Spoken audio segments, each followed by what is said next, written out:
Okay, she should be back. Oh no, I have to deal with this back on my head again. How annoying. But I will get through it just for you guys, because I love you all. Let's see how it's going.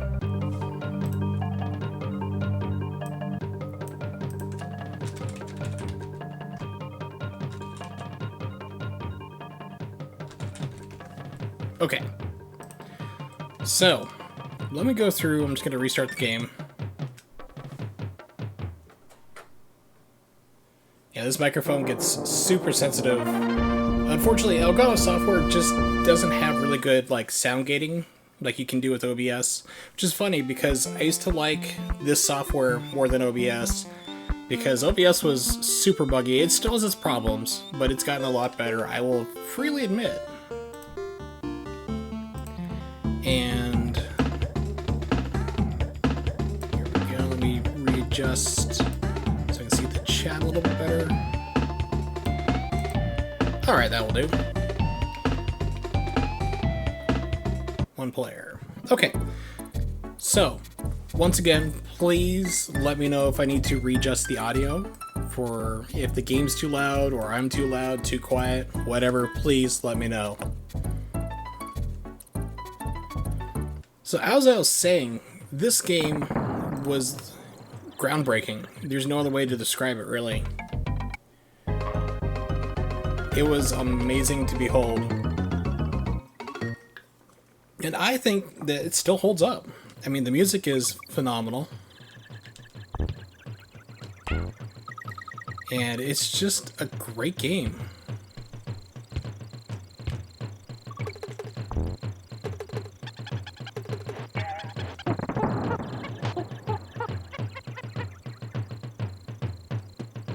It's responsive. I didn't know you could do that whole leap off with the roll until I saw it on the video. I was like, oh my gosh, I didn't know that existed. And I already beaten the game at that point. Okay, so that's it for that special stuff.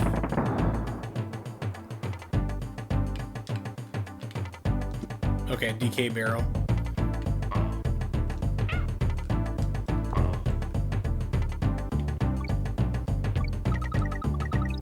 Yeah, this was like the must-have game when it came out. It was gigantic.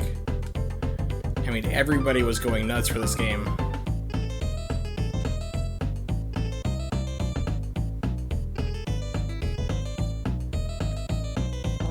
Let me try this. Okay.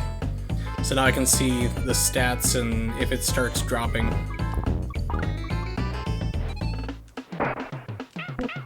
Now, I'm not going to be doing like a 101%.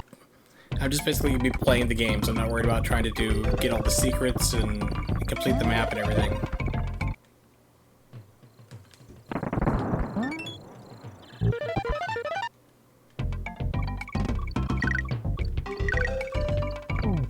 And wrong one.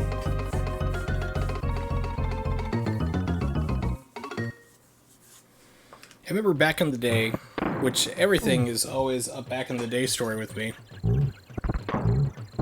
I could beat this game. It was like speedrunning before speedrunning was a thing. And I could beat this game 101% in 59 minutes. It was close to an hour.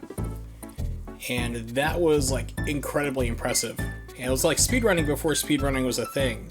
I actually did it one time at Walmart. Donkey Kong Country 2 was coming out.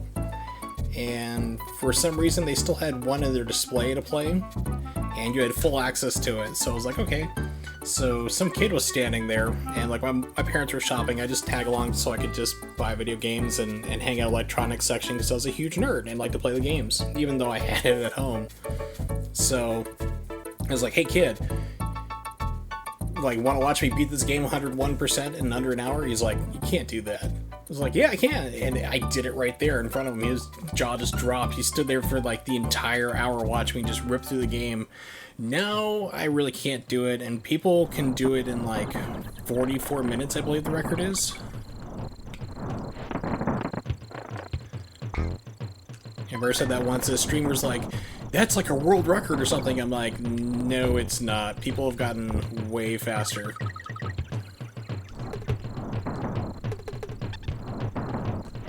Kablamo! So one thing that was kind of interesting that the game series did, I'm pretty sure there was a bonus level here. Oh, I thought there was a shooting barrel there. Not there.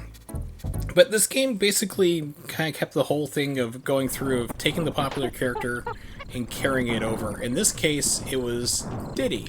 Diddy goes into the sequel, and then they create a new character. Diddy? No, Dixie? Dixie, the girl with the hair. And then she becomes super popular, so she gets carried over to 3. So what do? They then basically bring back Donkey Kong, but not as Donkey Kong. They bring back a baby, basically. But I mean, we all knew that he was Donkey Kong.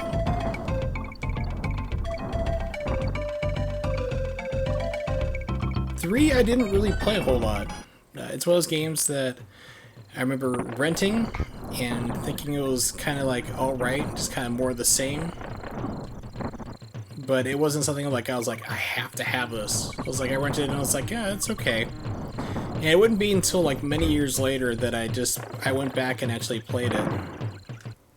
And really enjoyed it. I didn't think it was, for me, this is still my favorite of the Donkey Kong Country games.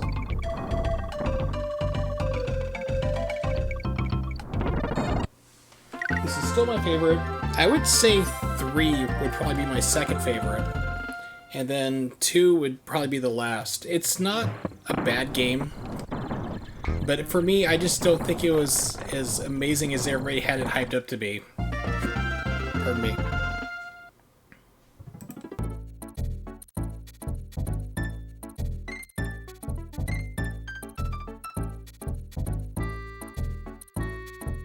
Alright, let's pay a visit to Cranky. I am not sure what version of the game I have.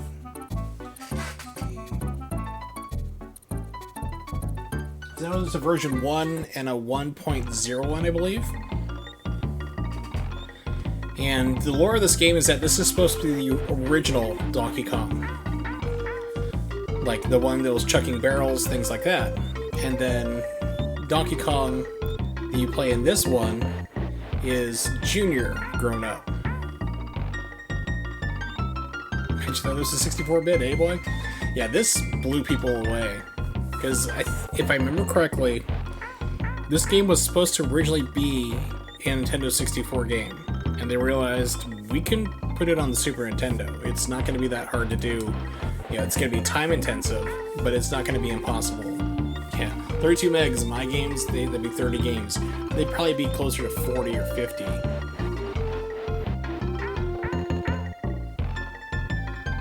So in this game, Cranky just tells you, like, you know, hints and things to look out for.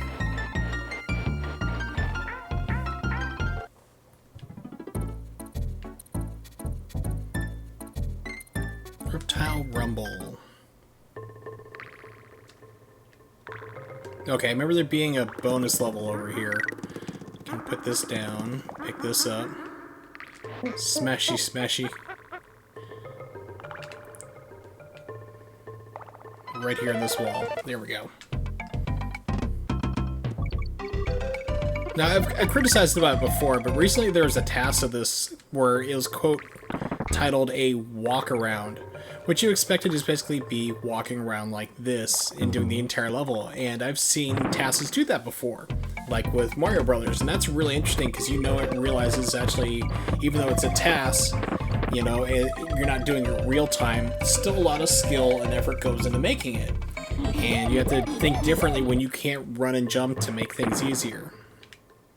So, those I like. I thought they were pretty cool. And then I saw this quote-unquote walk-around, and it really kind of aggravated me. I think this is... Nope.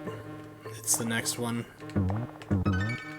Because the guy he was saying, like, oh, there's no Y button being used, which he used several times. He's like, I'm not going to be running, but then he runs. And he's like, well, it's only, I did a half press of Y. It's like, what the hell is a half press? It's It's like you either hit the button or you didn't. There's no in between. Okay, this one was always tricky. So you had to beat the placement of the snakes. So I was just like, yeah, it's kind of a weird category for it. You really can't nail it down to something. You could just say play around, where you can do like a mostly walking or a leisure run or whatever you want to call it. Create something, call it something different. I mean, to call it a walk around when you're running through a good chunk of the run, and then say you're not using the Y button, and then you clearly are. Especially like what is it? I know the song is like aquatic ambience, but that level where you're in the water, coming right up to it right now, what is it called? Coral Capers. He's like, I don't use Y for the entire run. And then in this one, he gets on guard, and he's just hitting Y constantly, which dashes you forward. I'm like, who approved this on task videos?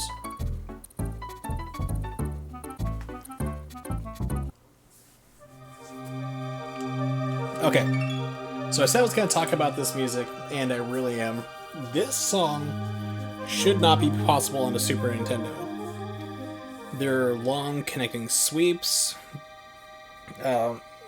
Basically, he had to like go through. David Wise had to like program in the short wave sequences to connect to each other, and in order to pull off this music. Because I remember when I first got here the first time, I was like, I actually stopped and paused it just to listen to the song. I'm like, holy cow! I've never heard something like this before, because it wasn't supposed to be possible.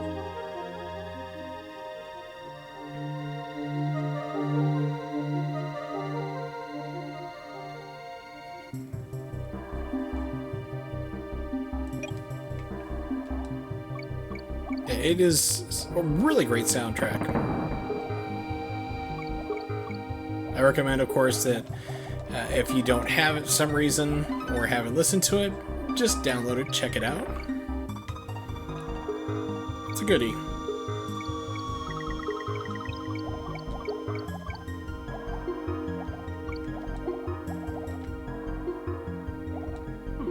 Oh crap. I was thinking might have gone too high, and I did. Think on guard. Yeah, he's down here. Yeah, so he's like, no why. Just doing this constantly. Like, that's why, buddy. I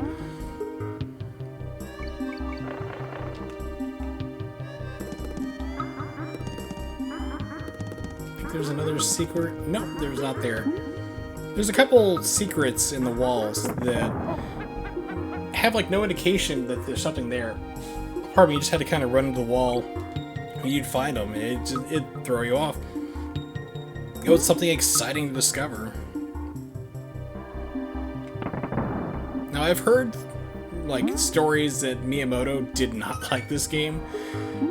I just think that if that's true, it's probably just jealousy. So, I mean, it's a great platformer. There's no real gimmicks to it other than the graphics. But I mean, it's not really a gimmick. It's a way of rendering, which worked really well.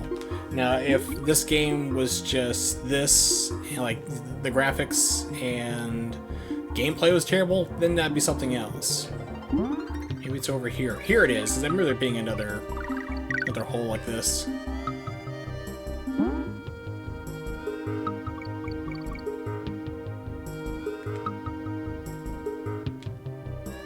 Okay, I don't remember that happening. It's like, what?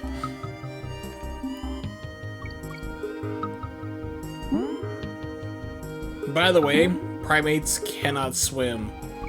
So that always cracked me up too from the nerd perspective. It was like, oh yeah, this shouldn't even be possible. I mean, one, they're breathing infinite air. I mean, they don't have to breathe, but primates don't have enough body fat to swim. They will sink like a stone. Alright, Funky's Flights. We'll just say hello to him. Groove to the music. Whoa, dudes. Are you like carrying? Have you ever stopped to realize that there's no reason why the alphabet's in the order it is? It can be in any order. Is Isn't that, like, amazing?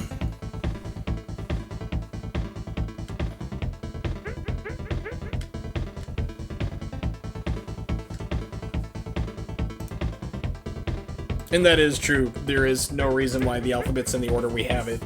It doesn't make any difference. Let's see, what was I gonna look for?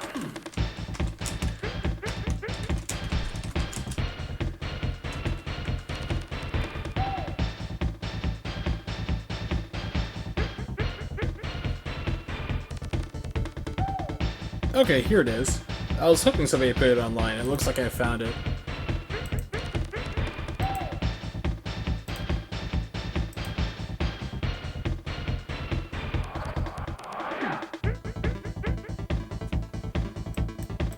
I hate it when YouTubers put this annoying, like, trailer in front of their stuff, like, here's my channel. It's like, we don't care.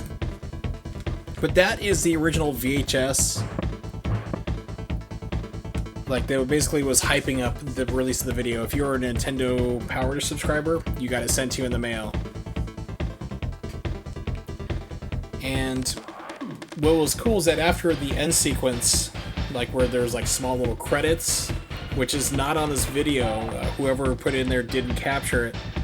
The guy, the dorky spazzy guy is like, hey, let's behind this video. And they open it up, and everyone's cheering and playing, and it was Killer Instinct for the arcade being played. They showed off like 5 seconds of it. I was like, oh my god, what is that game that looks amazing?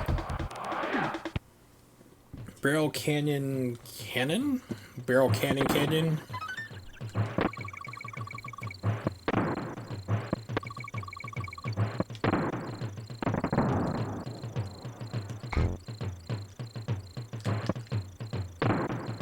Oh, that was dumb.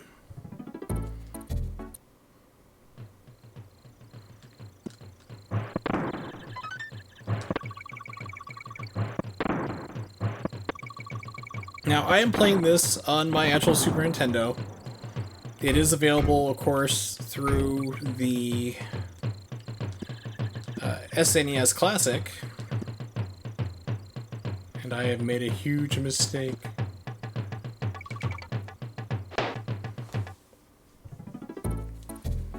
But I'm playing on the actual Super Nintendo because I really wanted to do it, because it's the reason why I got my Retro Tank. So I could play and stream old classic games like this.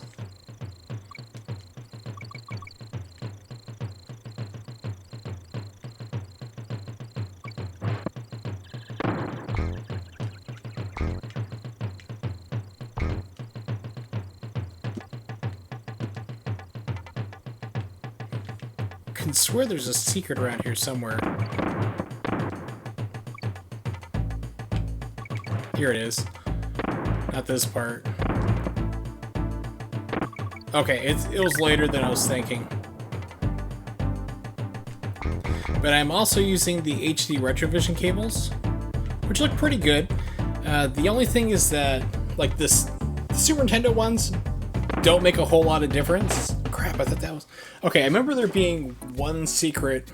You would shoot yourself along the bottom into the wall, and that lead to a bonus. So that's what I was looking for, dying repeatedly, trying to do. But HD Retrovision cables look good for this. They don't make a whole lot of difference, in my opinion. If you have S-Video cables or SCART, it's gonna look about the same, really, in my opinion. But the biggest change, holy crap, is the Sega Genesis. If you have, like, I have a Model 2, which is unfortunately overmodulating. I gotta see maybe if it's a bad cap or something. I'm not good with things like that.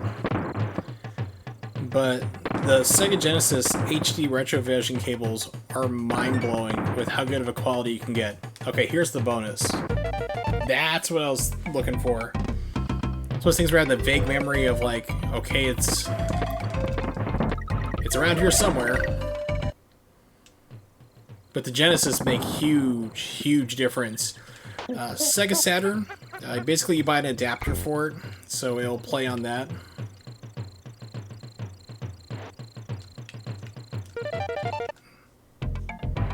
But Sega Saturn ones don't make a whole big difference. If you have S-Video cables or a TV that supports it, you're going to be about the same. But I mean, the Sega Genesis ones are still great. Either way, the quality is still amazing for both of them. You cannot go wrong. They are ones I definitely advise people to get. Unfortunately, you have to go through Castlevania games, and I have a history with them that I have been very public about.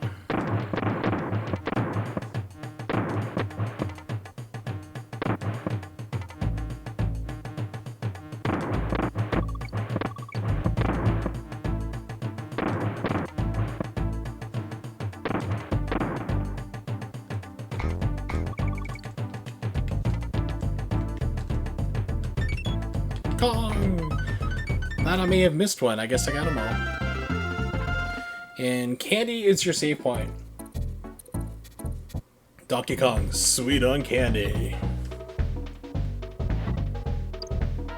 Save current game, just jump in the spinning save barrel. Please don't throw up inside the barrel.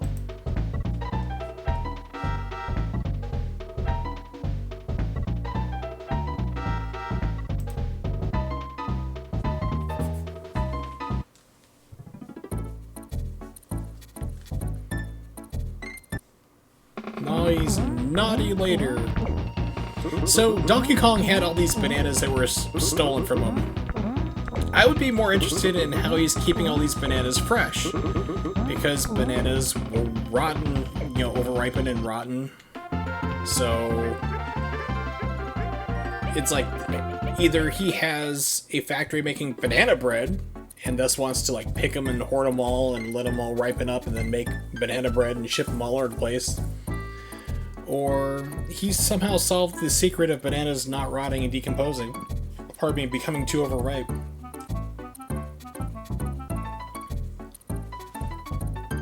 Winky's Walkway.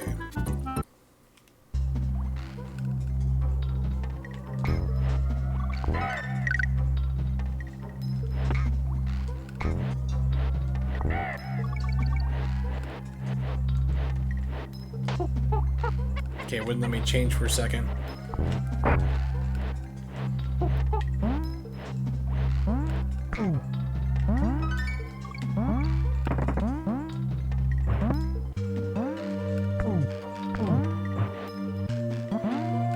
So if you don't have Winky, you can jump on top of the vulture to get into that. And also another thing with the bonus items, or bonus rooms, I should say, if all the bananas are not done counting and you leave the room, it stops right there. It cuts it off. Like, you don't get the rest of them. So if you're to grab all the ones on the top and run out of the room, you get whatever ones manage to make it to the counter at the top. So if you grab 3 bunches and you hit the door, you might get 2 or 3. So if you really, really need those bananas, just hang tight for a second. By the way, like I said, if anyone is lurking, lurkers are always welcome to my chat. But let me know if the audio is okay, if you could, please. I do appreciate it. So that way, if I need to make any type of adjustments or not, I'll be more than happy to do so. And if you want to go back to lurking, if you are, that's cool too. Like I said, you know, I've been to some streams where people are like, you have to talk, or somebody brings up that there's an audio issue, and either the streamer is a jerk, which is fortunately becoming less common, I'm happy to say. Or they're suddenly like start talking to the person. It's like, I think they just want to go back to lurking, which is fine. My friend Patrick and I would also have a competition, and my brother do this too. Basically, like how many,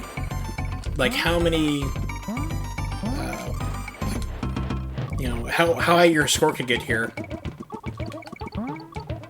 Okay, I remember there being a secret idol back here. There we go. I just couldn't get over to first. Get this, and it doubles up the amount you have. But of course, just like, okay, get over there, please. There we go. So for every 100 or one of these you have is an extra life. And I think the highest I got was 500 something. Wasn't too crazy.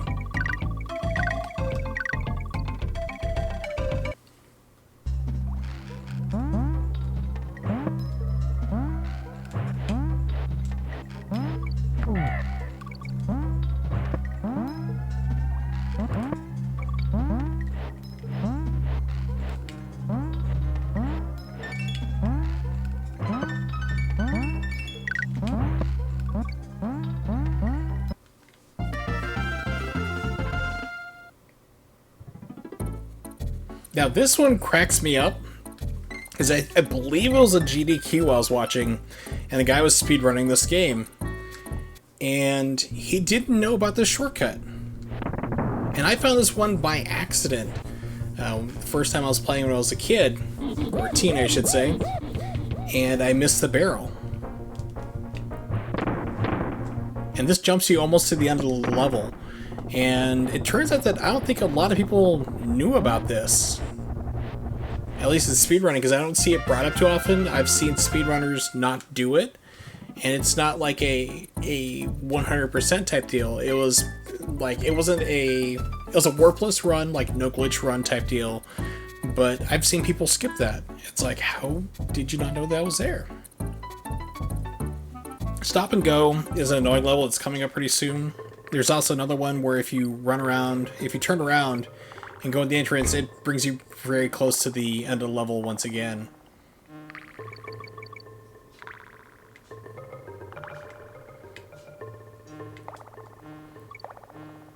I think it's here? Nope. Here it is. So I have like vague memories of where bonus levels are. I don't really care about these ones, so I'm just gonna get through them. No! I'm gonna do a walkathon. Are you ready? Here we go. I'm not gonna hit Y. Not gonna hit Y. I'm doing half presses. It doesn't count because it's a half pressed button. So this is definitely still a no Y run. I'm walking right now because you're allowed to run for a couple frames or whenever you feel like. So I was thinking, Nimix, also hello, good to see you.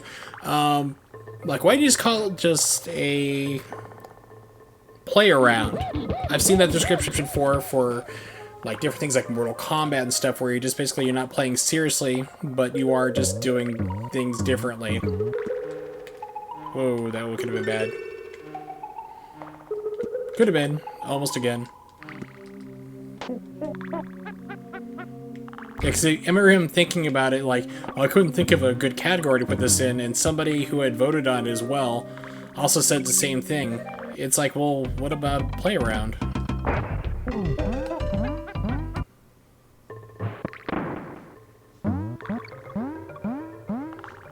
Or I don't know, like if it's like a thing you could put in there, but like a leisure run or whatever. Leisure tasks, if that is a thing.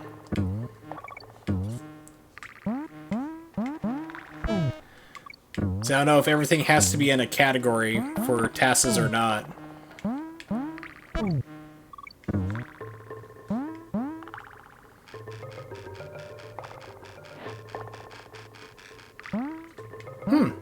That's good. Because remember you told me that you got the moon, so that's like the second one for you, I believe you told me. Which is killer. Well, it's a pretty crazy game. I mean, especially with all the stuff you're able to pull off in that task. It's like, even if you haven't played the game before, it's still pretty impressive to see, because you know that those old games were crazy hard. And then doing all sorts of stuff, you know, like jumping off the ropes and these crazy maneuvers. Okay, 4 moons. That is pretty good. Okay, this is the bane of my existence. I hate this level to death. But there's a way you can skip most of it. You do that by turning around.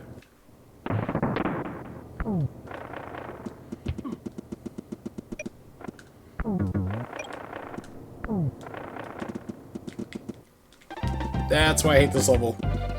You have to hit these stop lights or go lights or whatever you want to call them.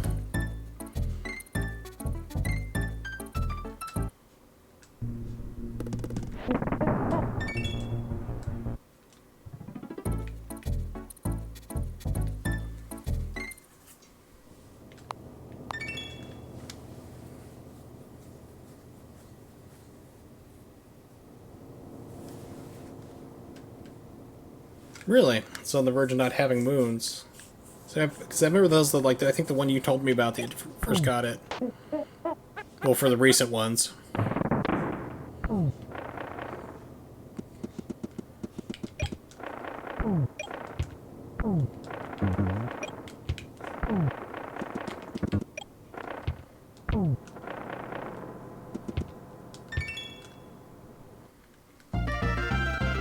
I don't know, but I would say that Montezuma's Revenge would probably be more entertaining than Krusty, just simply because it's a faster game. Pardon me. It's more engaging versus, like, doing the puzzles there. And I would think it would be more that way. I mean, it's still pretty good. It's kind of like the talk I had to have with a couple of the speedrunners in the Discord, who are upset about possible conspiracies about why their game doesn't get choose for GDQ. I was like, have you ever thought the possibility that your game is boring as hell to watch?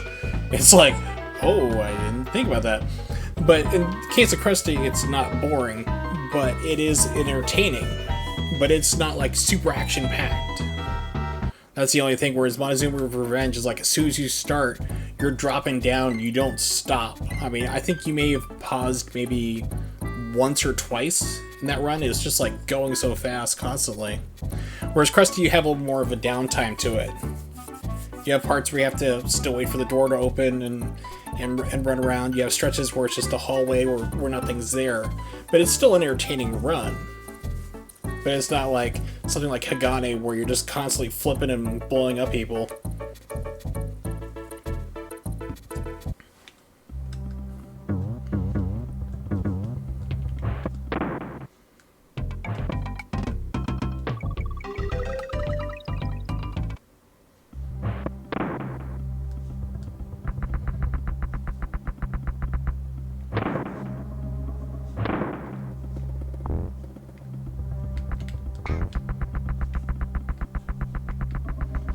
That is one giant hamster wheel, or beaver wheel, or what do you want to call it?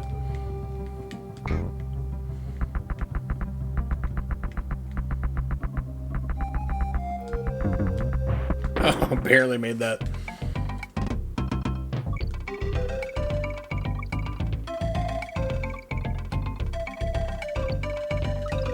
What does it spell?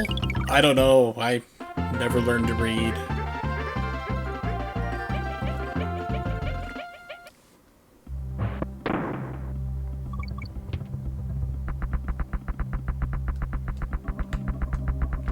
I don't think this is the bonus. No, that wasn't it. It's the next one. Right down here is where it's supposed to be.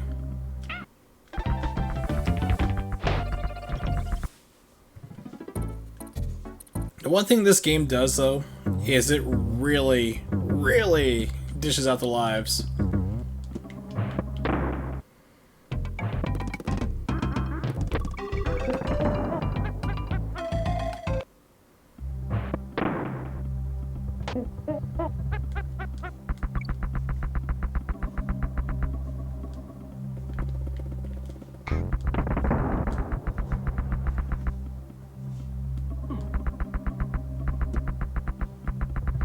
No, stream's still up. Not showing any drop frames. But the question is, can you hear me?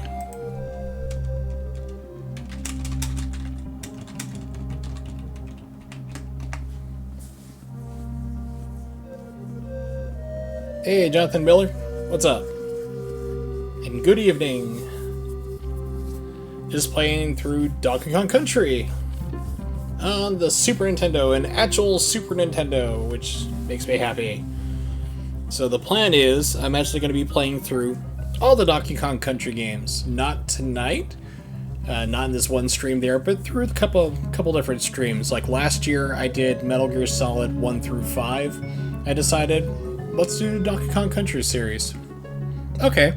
Yeah, not sure what happened, Nimix. It's kind of weird, because, yeah, it's not showing any frame drops or anything. It appears to be stable. I hope it is. But if you're seeing frame drops or anything, of course, let me know. And same thing for any type of sound issues, of course. Oh boy, 2 lives. Don't blink. I think it's far right? It is! I am so smart. SMRT.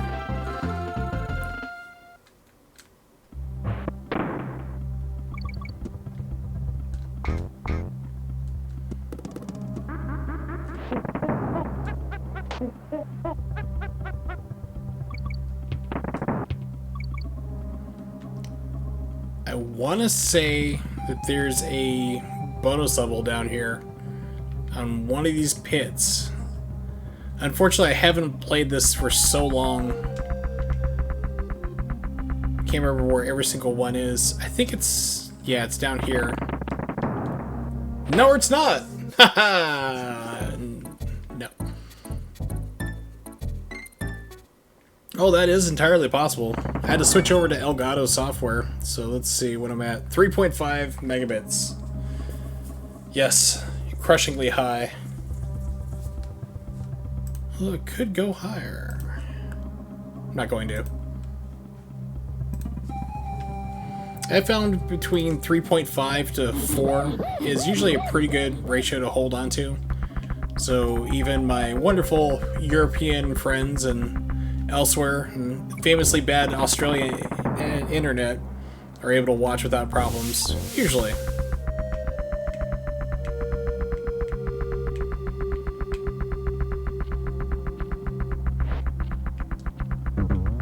Yeah, I goofed that up. I was supposed to go up high.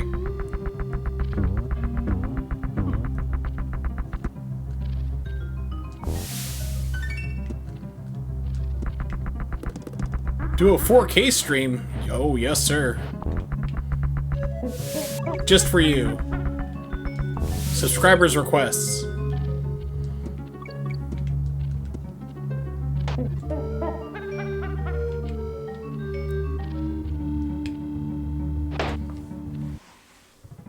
Said one of these days I'm gonna find it or not and continue to waste lives. My 23 lives I still have.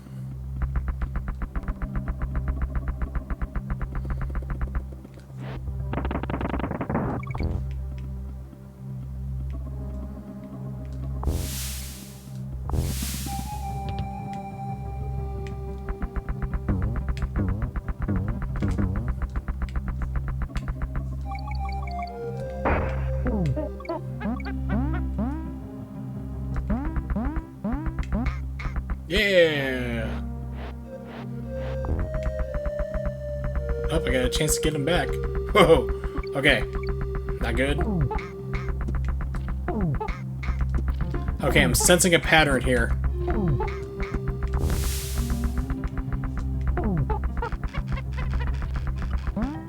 It's like, calm down, frog.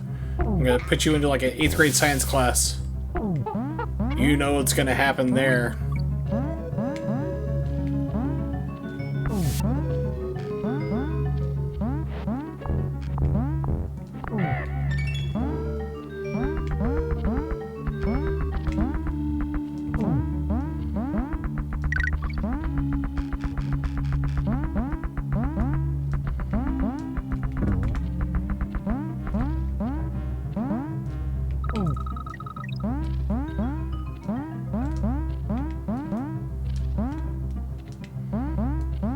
Okay, finally reached the end of the stage.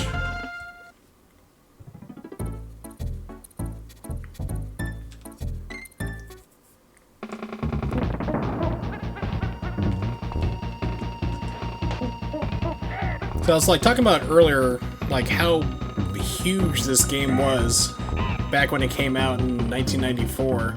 I mean, graphics like this had not been seen and were pretty much thought to be impossible on the Super Nintendo.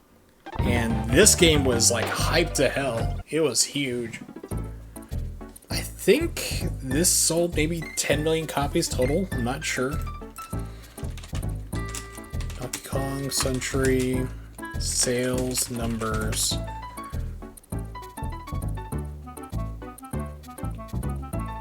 Okay, I think it said 6 million. Here we go, I found the numbers. So that's Donkey Kong Country. Yeah, Donkey Kong Country for Super Nintendo sold 9.3 million copies. Donkey Kong Country 2 did 5, and then 3 did number 3. Did 3, which is not too bad.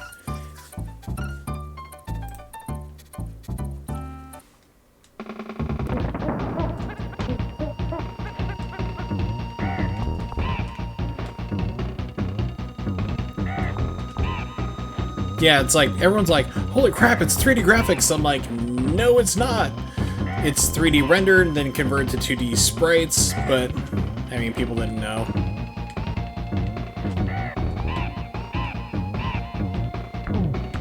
Oh yeah, I was actually talking about that earlier. I had that too, and unfortunately, it got destroyed in that lovely basement flood I had. It had so many things were in that box. In fact, here's the video of it. But I had like Supreme Warrior for the 3DO that got destroyed completely. The box was wrecked and it started to mold. It disappointed me. My Game Gear and games were in it. That VHS promotional tape was in it. The Nintendo 64 promotion video was in there. All sorts of cool stuff. Now, I remember at the end, though, is that at the end of that video for Donkey Kong Country, the promotion, the whole spaz guy, that there was like a little 5-second clip for Killer Instinct, the arcade version. And they're like, he's like, well, what's behind this door? Opens it up, and like everyone's playing it. Like, oh my god, what the hell is that game? It looks amazing. And then it came out the next year, and the wonderful arcade intro, you know, coming for home systems in 1995.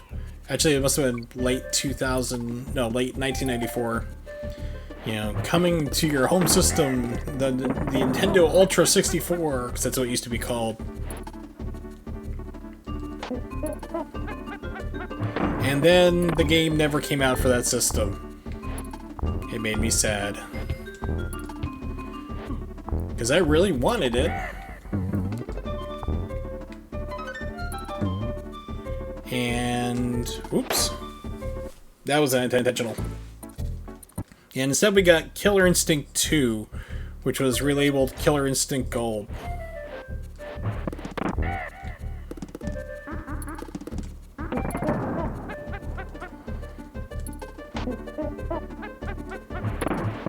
And I'm not a fan of Killer Instinct 2. Pardon me. I like Killer Instinct 1 much better. 2 just didn't really do it for me. And they did this major change where they really changed things around. They're like, okay, here's all the controls and all the moves for everybody you know, and now we're going to change them so you're completely lost. It's like if Street Fighter decided to change Ryu's fireball movements for every game. And that's pretty much what the Killer Instinct franchise has done. Oh, that was cheap. So remember, this is right where the game difficulty starts to pick up.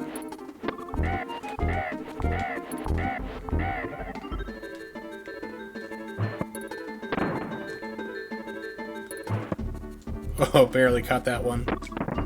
Alright.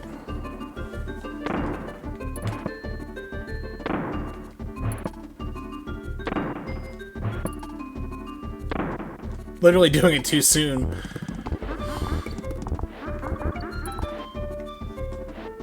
Chuck you off the cliff. Oh, I totally knew that was gonna bring you back. Yeah. That's a ticket.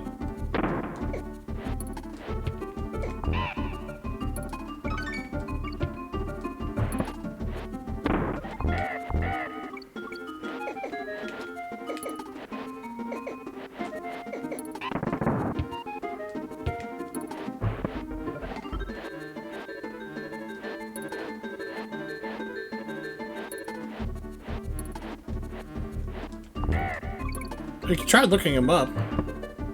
I'm sure they're still alive and working somewhere.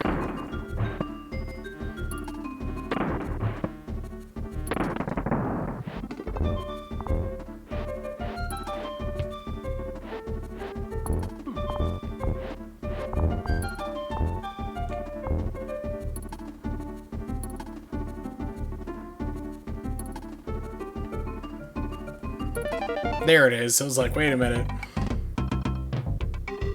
Possibly. So where some guy's like, you know, I made Super Cussie's Funhouse.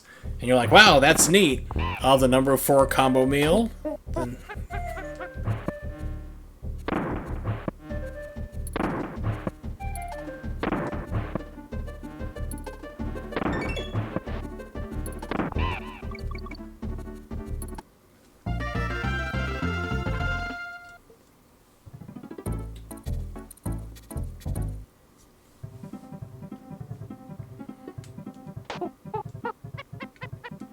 come on, Beaver. I don't know why you're in the Ewok village. That didn't work out.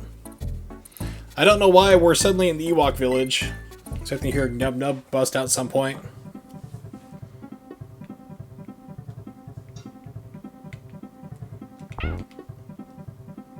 Yeah, I think we get too high for that one. That's what it was. So it's like, I know you have to jump on somebody.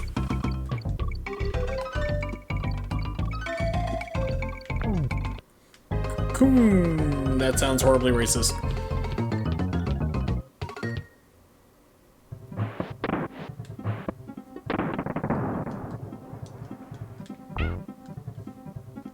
That's what I always thought it was. It's like, oh, Donkey Kong Country goes to Endor. Which, by the way, I was always disappointed that they never touched upon this in the Star Wars theory. Like, not Star Wars theory, Star Wars series. About the Holocaust that would have happened on Endor from blowing up a gigantic moon-like structure in low orbit. It literally would have killed everybody on the moon.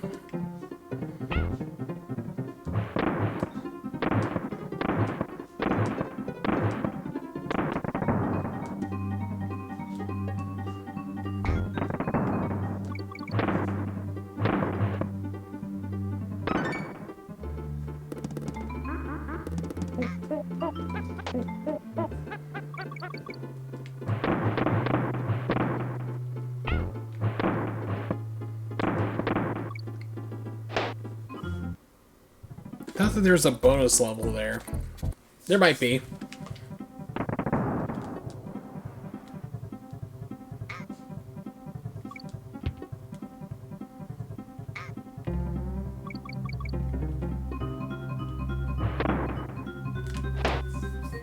Yeah, I remember this is where I really start losing lives.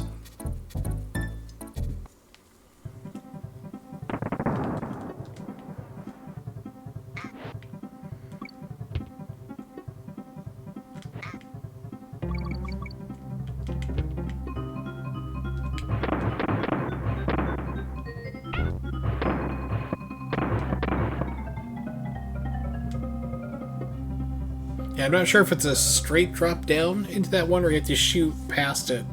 I think it was a straight drop, but I'm just gonna let it be. Probably. I mean, if you think it's either that or somebody went really old school and did Swiss Family Robinson, which I doubt.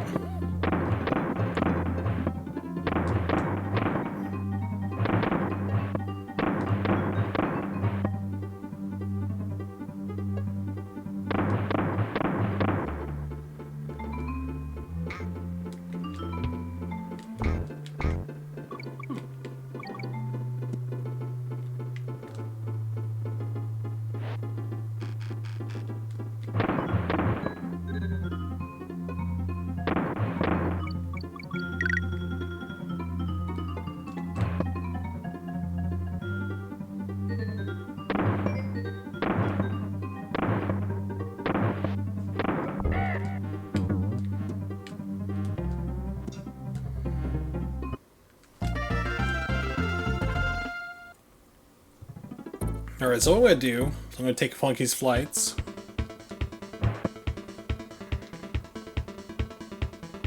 Just go down here and go to a save point.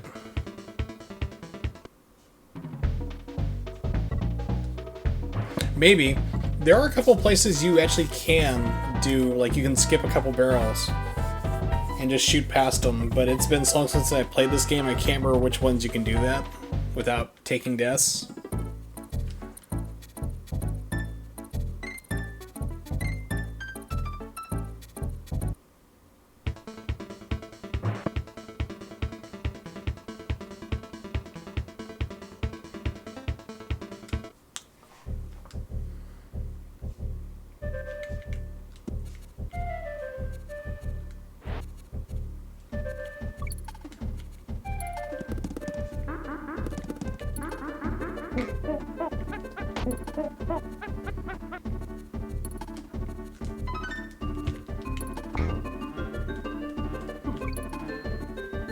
That was horribly misjudged.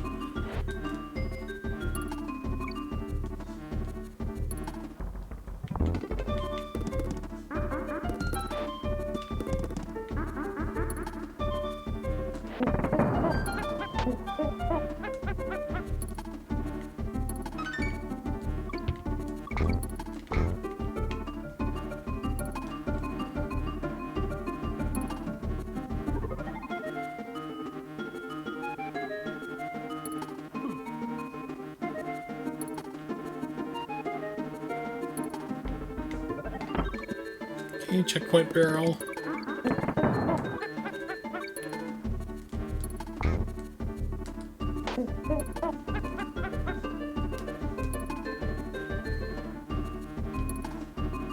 Remember, the next level, probably being one of the harder ones for me, is because it's all ice levels, and I hate ice levels. But there is a really interesting effect, though, to it. Is, like, you have all these, like, snow levels built in. Like, the level starts off where there's nothing, it's, like, clear skies. And then, like, this blizzard slowly moves in, and it becomes harder and harder to see as you go through the level.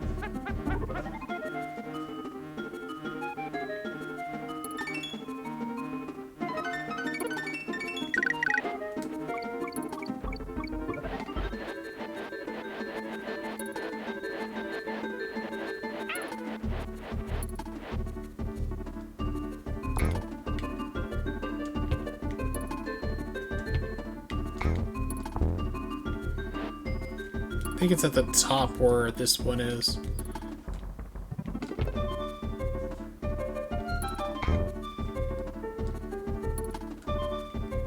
Or on the other side.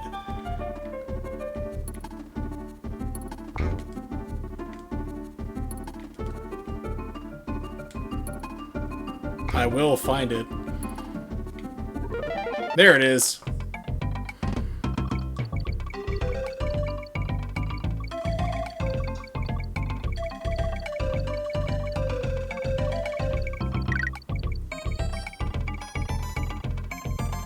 Okay, explain this.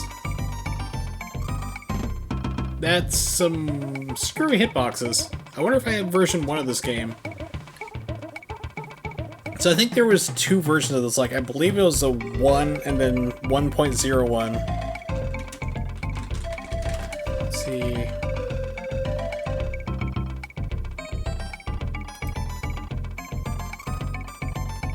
Okay, so there's 1, 1.1, and 1.2 for Donkey Kong Country.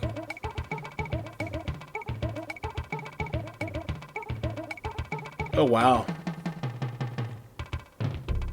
So 1.2 is like the worst version to get, which is actually the Virtual Console version. Because you can't do the fanfare skip, doesn't work on that, so you lose 52 seconds for all stages run. The minecart madness arrow glitch does not work.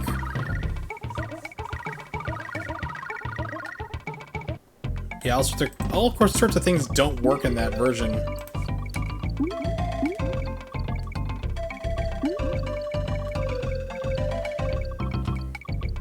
What about Diddy? I didn't quite understand that question.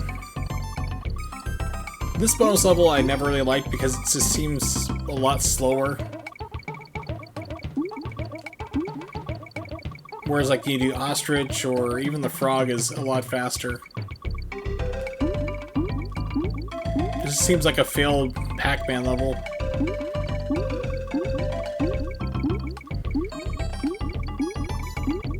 Possibly. I just think it was just like poor alignment for the hitbox for whatever reason. I think if I moved down, I might have gotten them.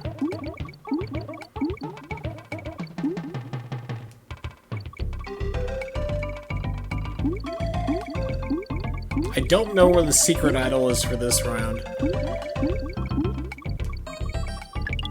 Because there's always, like, one you can get which will double, like, it's a larger icon of the mascot you are. It'll double the amount of icons you picked up.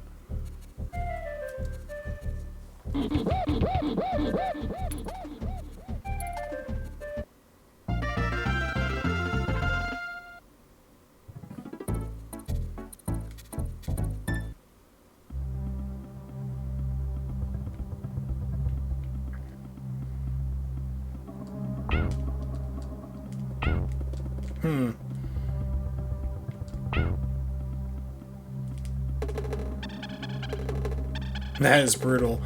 It's a get it once or not.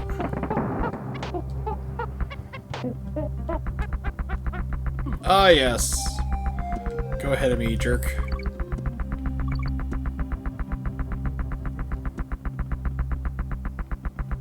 Yeah. There's no way to do it. Now, I seem to remember what's kind of throwing me off is that, like, when you finish a roll, that you didn't pause. You just kept going full speed. But with Donkey Kong, you stop. I could have sworn there was something up here. There we go. Yeah, okay, so you stop with both characters. And didn't grab the rope. Alright. I mean, that's a visual demonstration of what can happen if you don't grab the rope. Yeah. Once again, I'm glad to show everybody how to do these things. Just that way you know.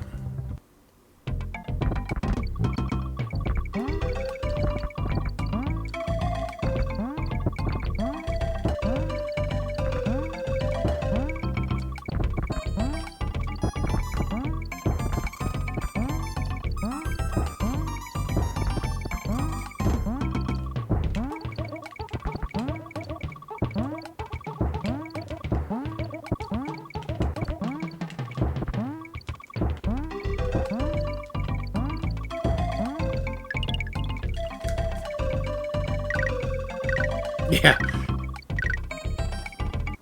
That would be interesting.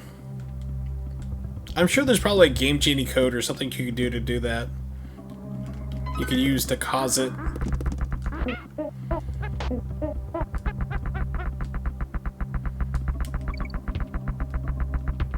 So there's a couple different glitches you actually can do in this game. Like in the first level, you can actually skip to level 3.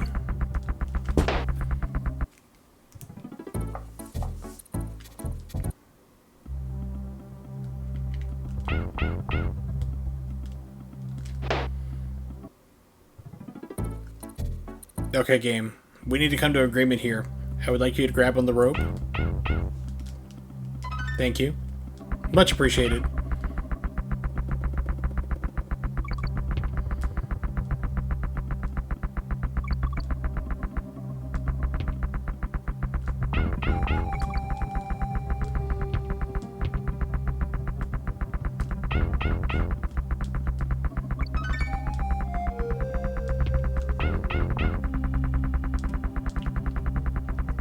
Now it spawns the rope. That was interesting.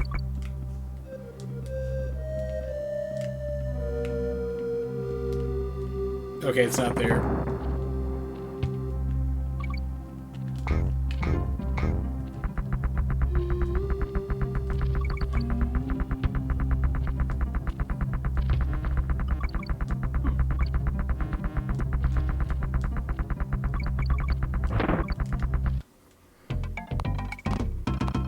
Ah, yes. The small alligator, Snoppy, das kleiner Krokodil, likes to throw up bananas that he's apparently eaten in whole bunches. Where he's keeping them, I'm not sure. But we seem to be encouraging his bulimia problem, which is not really healthy. You should be ashamed, Diddy.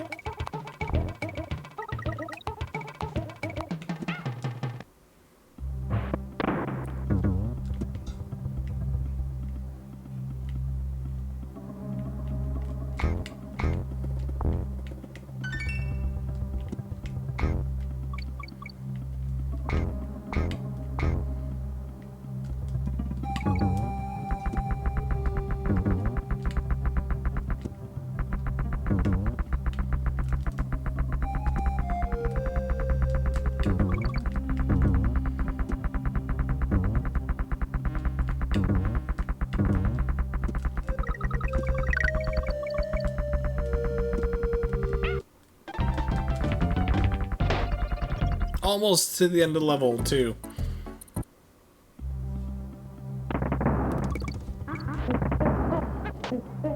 Although Donkey Kong is slower, I like to have him out front just so he can absorb the hits. Like, so if you get hit, you're not losing your best character, who really is Diddy. I was saying kind of earlier, it's like the games in the series basically kept trying to carry over the best characters, or the most popular characters. Like, for example, in this game, it was definitely Diddy. So he moves on to Donkey Kong Country 2. And then they introduced Dixie, who was the girl who was also fast but had her hair so she could helicopter and fly around a little bit, kind of glide and fall.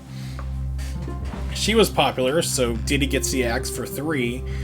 And then they realized, oh crap, we don't have another character. Let's bring back Donkey Kong, but not have it be Donkey Kong. We'll call him Baby, which is Donkey Kong, but basically Baby. That's what it was. So had that been a success, I mean, it was a success financially for copies sold, but the Super Nintendo was on its last legs in the States. So, I mean, there wasn't going to be 3. Then there was Donkey Kong 64, which some people look back on fondly. Me, I was not a fan of it because it's a collectathon game, and I'm not a fan of those type of games. Crap, forgot about this slowing down. But I do realize that there are a lot of people who enjoy that game, and they're all wrong. Yeah, collectathons just never really struck me as fun games. It just seems like a thing for, like, if you have OCD, it'd be like pure hell.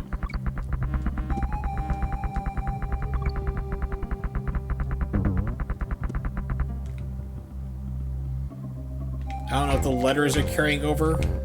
No, okay, it did, so it just gives me bananas. It just seems like a laborious thing for me to play collectathons.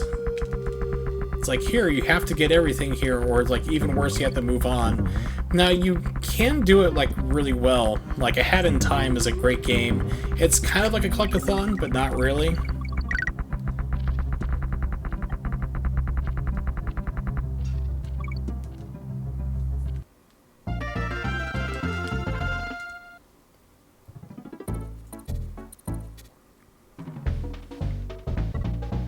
Yeah, we're saving? Maybe. Questionable.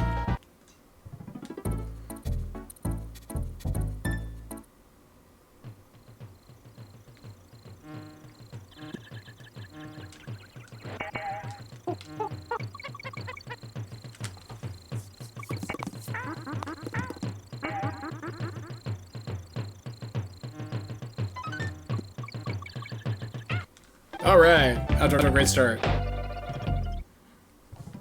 Don't run into the guy. Okay, jump into him.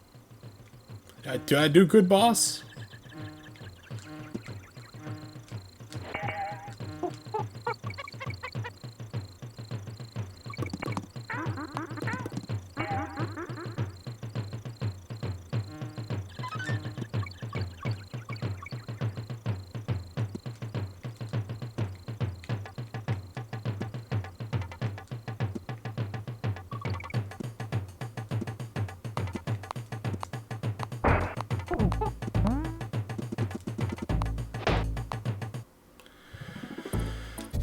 Oh, I forgot how to use them.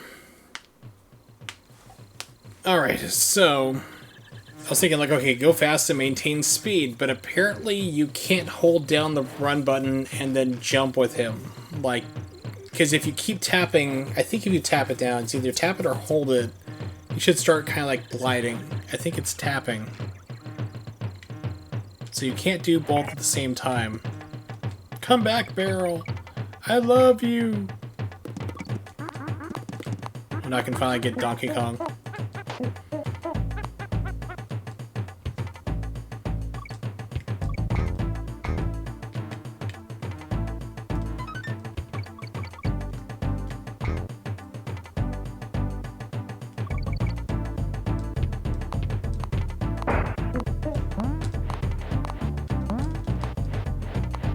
Yeah, so you can't you fall down ridiculously fast if you're holding down the glide button.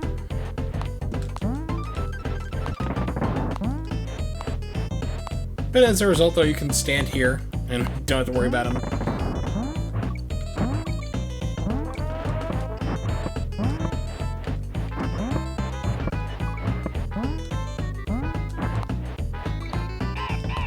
Really? So we established that you can stand right over top of them, so what happened?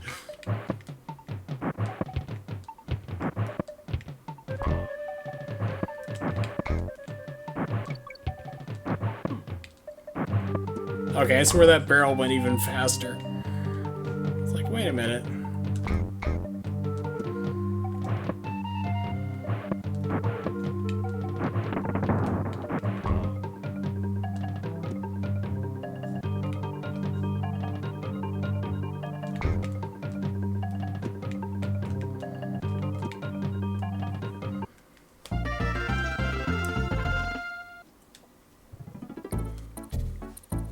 Let's see if Cranky has anything good to say.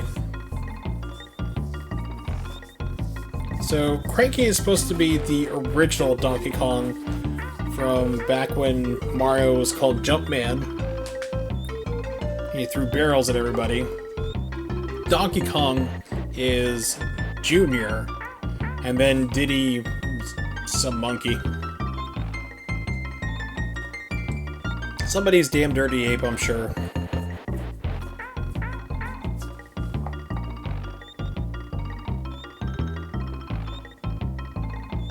So basically, Cranky is like me. Back in my day, games were harder. 3 lives, 3 continues, that's all we had.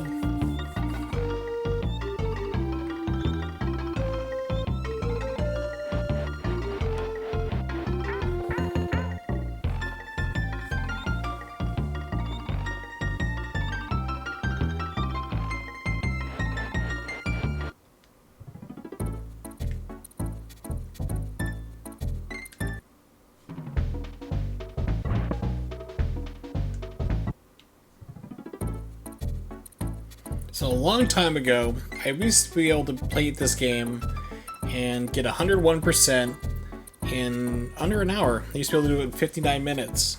Those days are long gone. So I talked about this earlier, talk about it again because we have more people here. But this song should not be possible on the Super Nintendo. The way the sampling works and how much sound you have to put into RAM at one time to get Sonic to go, it's like, this shouldn't be possible. It's crazy how David Wise pulled it off. It took him like 5 weeks to put in like one song, pardon me, to program it in for the Super Nintendo. Excuse me.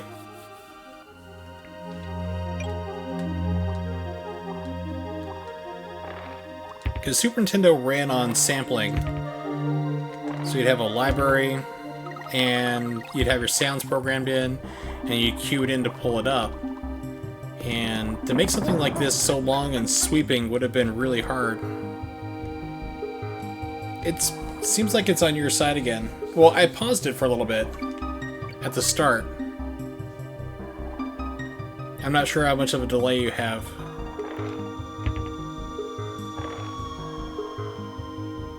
But I remember first hearing this song, though, Aquatic Ambience, and just hearing just stopping and going, oh my god, it's like, how did they pull this off? Because I paused it like this for a little bit.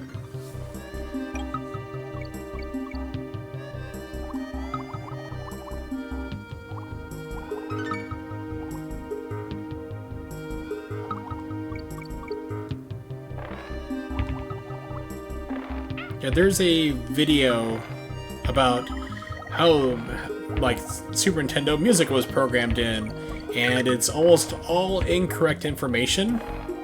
But even David Wise commented on the video, he's like, that's not how it worked, and that's not how I did it, but these other things were correct.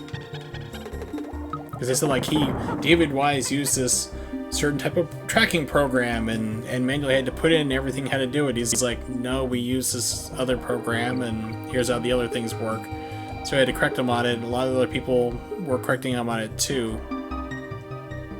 But it was still true that it took them 5 weeks per song to program it in, one small sample of a time to try to link it into each other to make this one continuous soundtrack.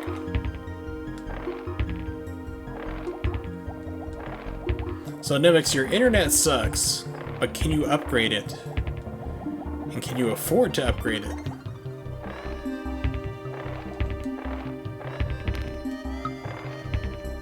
Because in my life, there's always 2 things I will never be too poor for.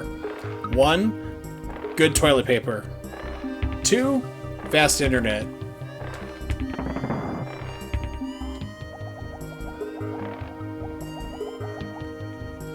I think over here on the left, dodging sharks, is where there's a secret. Probably wrong again?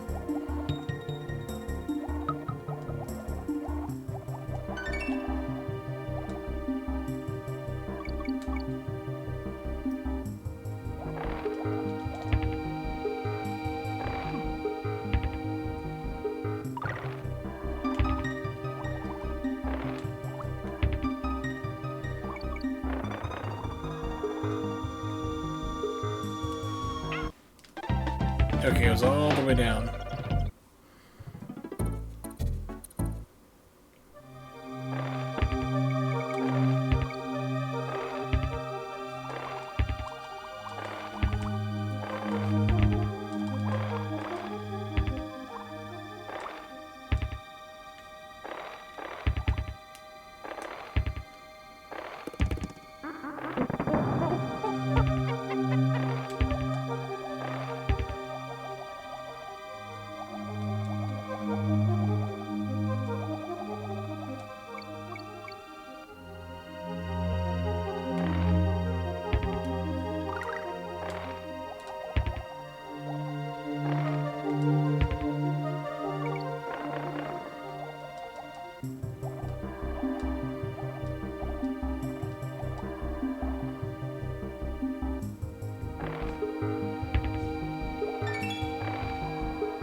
And I believe, yeah, this is the boss.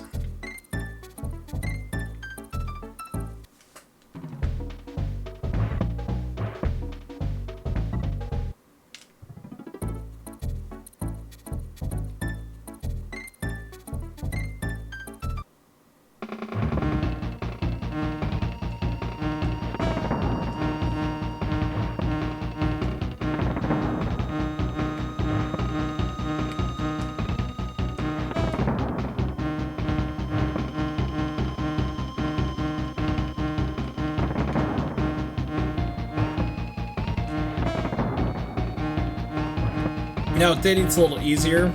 You don't have to actually throw the barrel. You can stand there, he'll run right into it.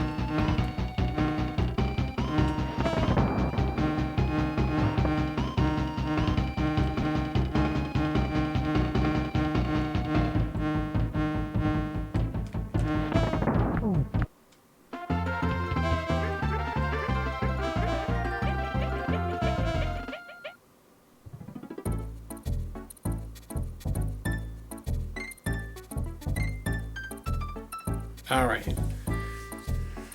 2 things I hate. Well, 3 things, but 2 of them are in this game.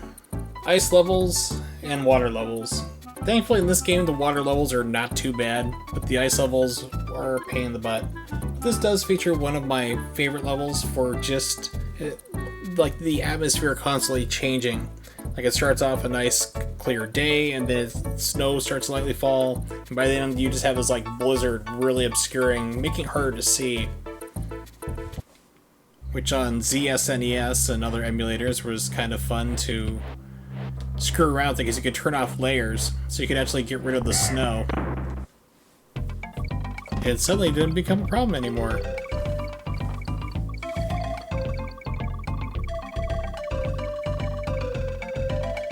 Oops.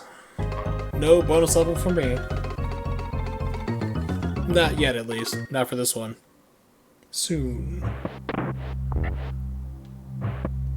Yeah, so right now it's nice and clear, but if this is the level I'm thinking of, by the end it's going to be this raging blizzard.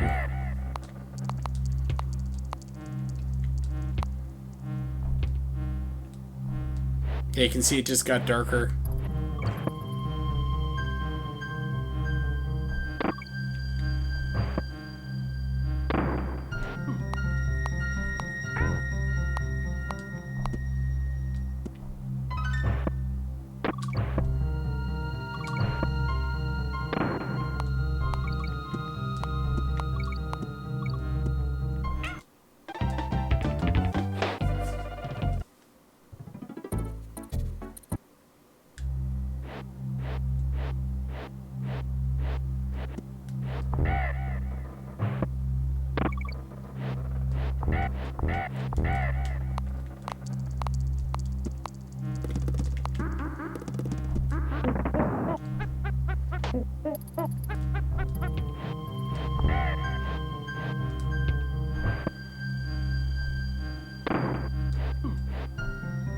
And tomorrow is my brother's college graduation, and I'm not going.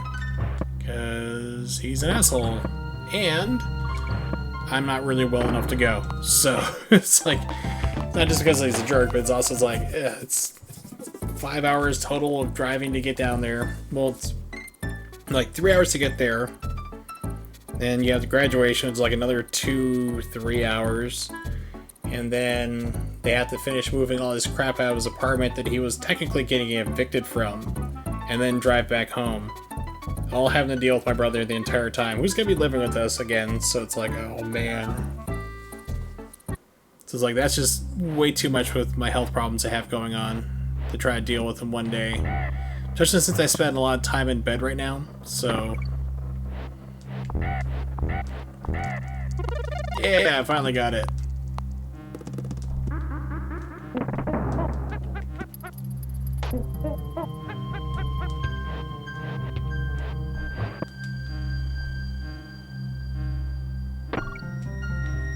Also, we still don't have an assurance that the graduation is going to be indoors or not, and I am allergic to sunlight. So that'd be another problem.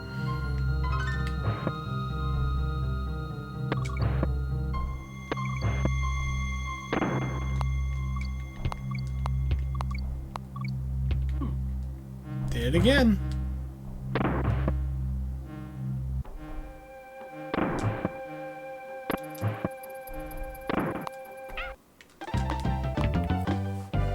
This level. Ugh. So this is, for me, where the game really ramps up in difficulty. For me, at least. Once I get past this, I'm okay. But they knew that a lot of people were going to be dying, because, I mean, it's why they have that one up right there that constantly refills. Suddenly everything's slick. There's a lot of steep inclines. You don't react as fast. A lot of blind sections. It's a tricky level.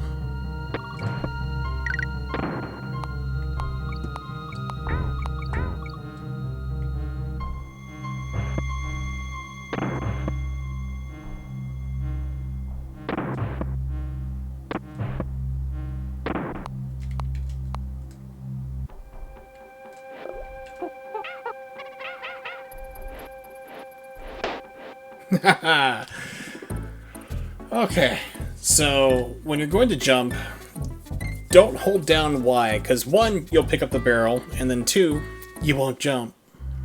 Eventually, I will hit a checkpoint for the stage, and we'll be making more progress.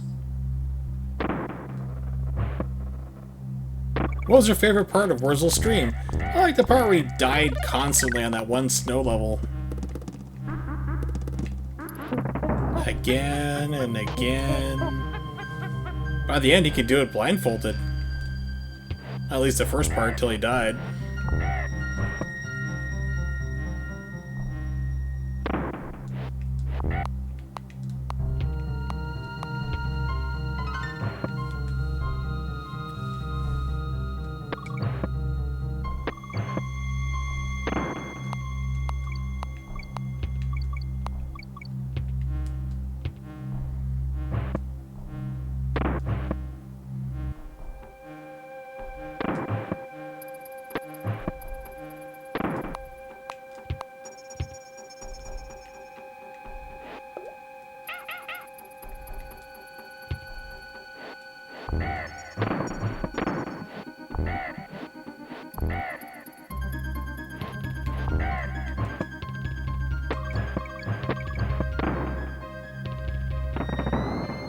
Yay, checkpoint. I believe there is a bonus level right here. Yes. But now you can really see the snow's really coming down. Visibility is getting even harder to see.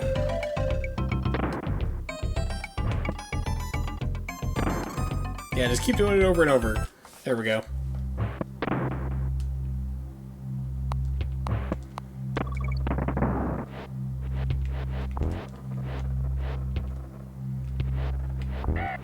I think by the end of this you have like 6 layers of snow falling down. It's either 5 or 6.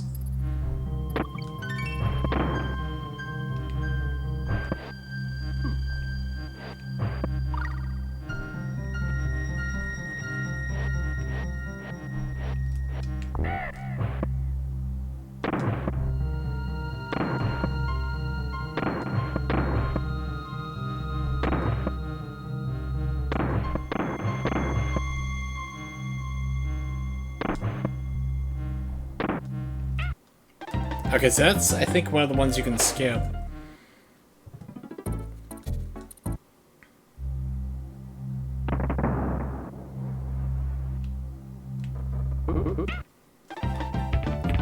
Nice. Got killed by the bounce back.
And for the record, yes, I did mean to do that.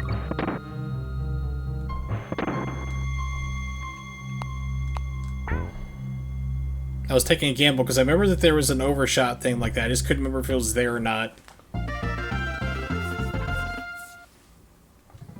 Okay, finally past that level. Now into the caverns.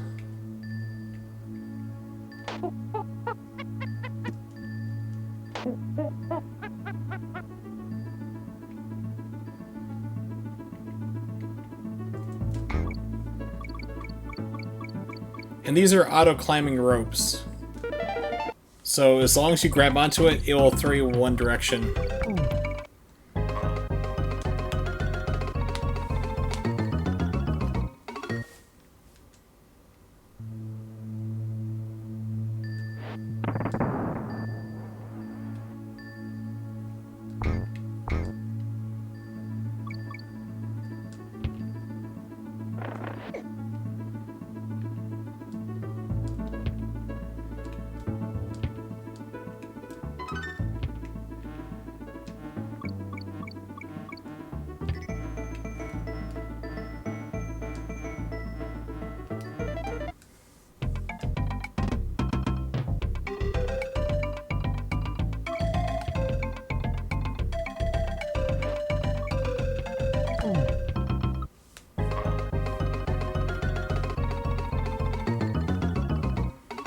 Yes, such shame.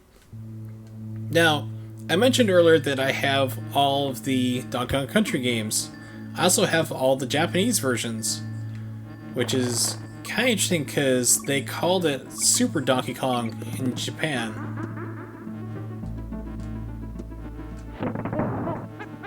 Which I guess they wanted to avoid confusion with the original Donkey Kong series, and thus they changed it to Country. For the United States and Europe, to my knowledge. I believe Europe was the same naming convention as what we have here, where it's just called Country. Donkey Kong Country, not just straight country. Yeah, what game is this? Country. Why'd they call it Donkey Kong? I don't know.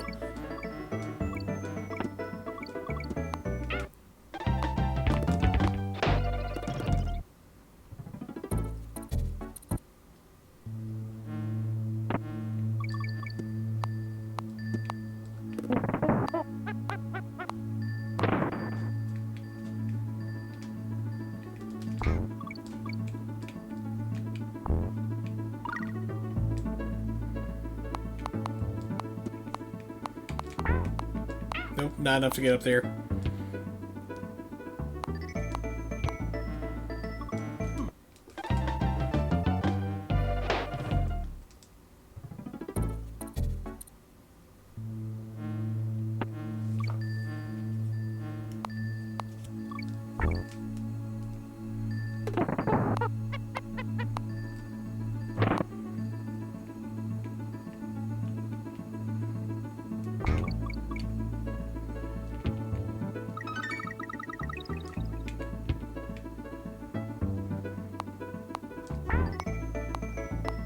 One second. Had to readjust my headphones. Alright. Pro move.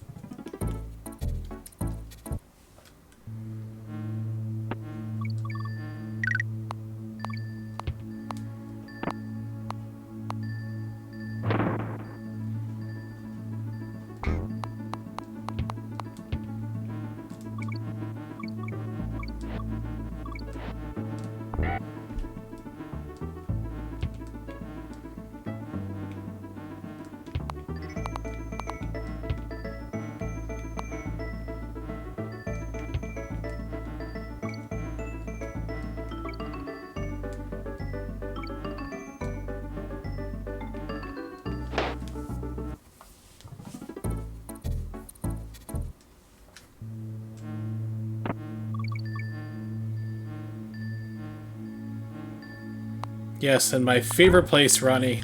Ice levels. A whole place dedicated to them.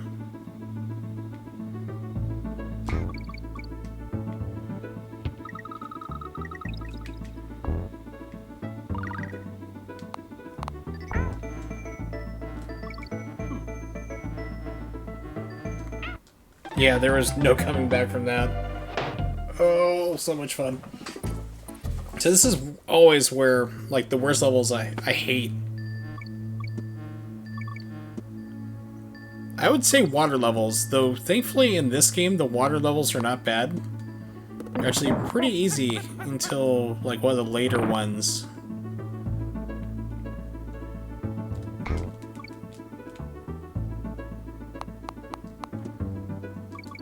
They're not too bad, but this has two of the three things I hate.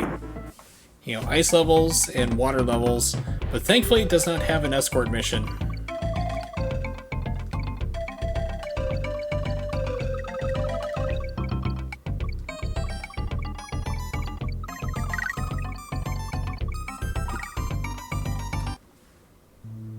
Oh yeah, I was actually talking about aquatic ambience earlier, about how it really shouldn't be possible on a Super Nintendo.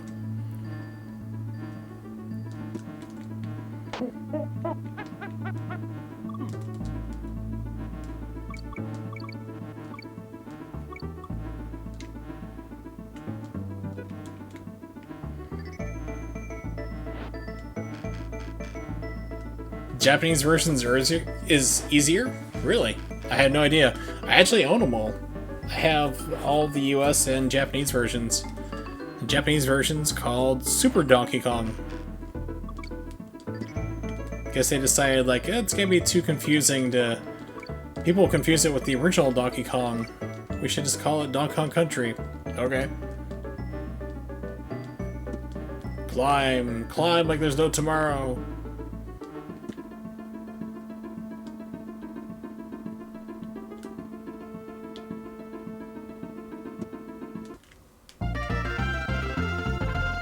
No, don't worry. It's fine.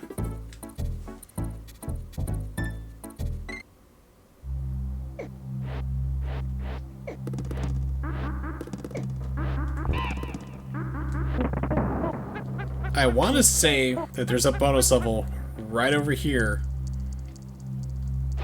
There is. It's further over. Okay. It's like, I'm just trying to remember this game that I haven't played in so long.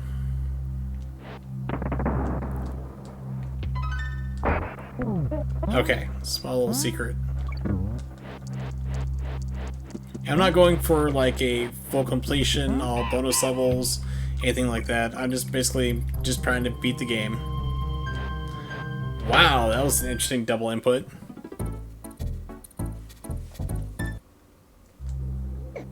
Welcome to die.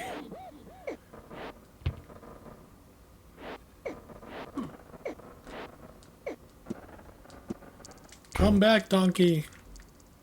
I know monkeys aren't donkeys, but poor Professor Farnsworth. Apes aren't donkeys. Stop screwing with my head. Oh, poorly timed all around. Pro gamer skills. So the plan is to basically, not tonight, but go through and play all the Donkey Kong Country games. And everybody loves number 2, except for me, which is weird because I have a complete in box. But, yeah, so I'm going to do Donkey Kong Country 1, and then 2, and then finally 3, seeing how that is the order that the games came out in. Mind-blowing, I know.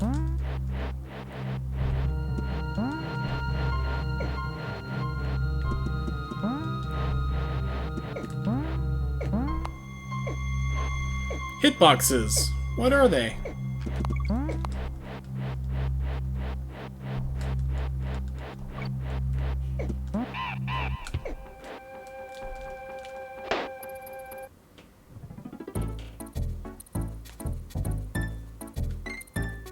Yes, input lag on my actual real Super Nintendo. Something tells me that might not be the case.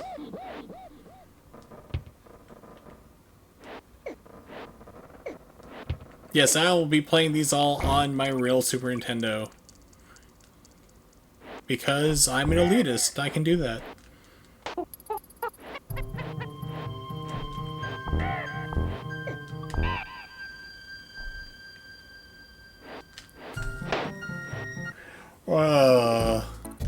God, I hate these levels.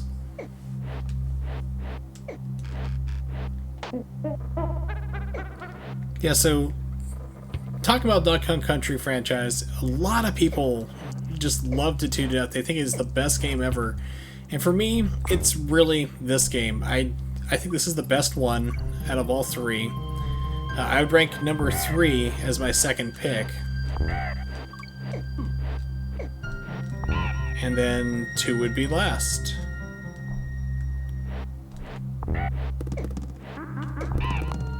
I don't think Donkey Kong Country 2 is a bad game. I just didn't really like it. Now, see, if you're Metal Jesus Rocks, what you're saying is that now I'm not sure if I'm saying this game correctly. It's Donkey Kong Country, and hopefully I'm saying that right here. It's a rare gem game here. Not a lot of people heard about it, and it seemed to fly under a lot of people's radars. It's a real shame because this game is really interesting. You play as a primate called Daxi Kong, I think it was there. And it's pretty good. Moving on, it's like, God, I hate you. It's like Super Mario World is not a hidden gem. His hidden gem videos are like rarely legit hidden gems.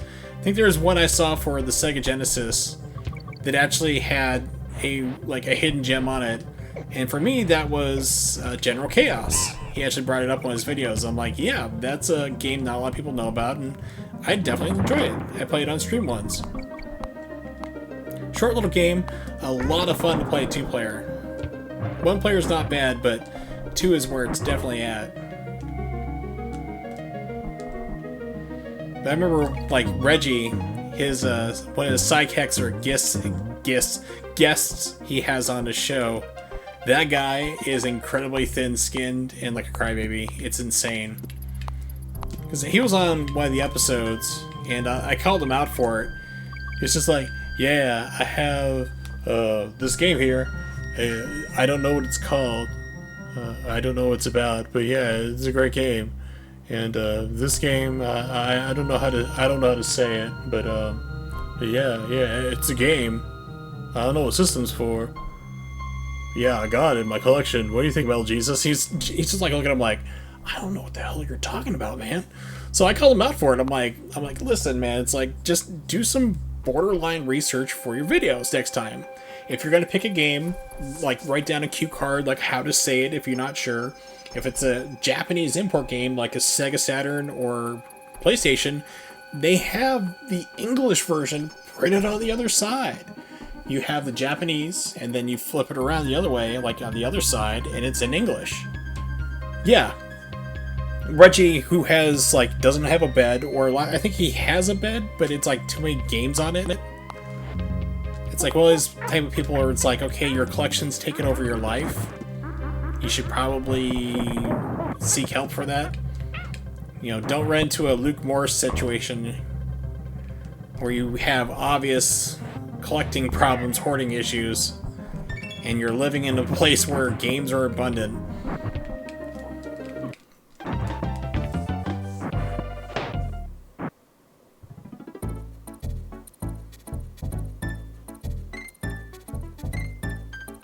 Amy? I've never heard of that one.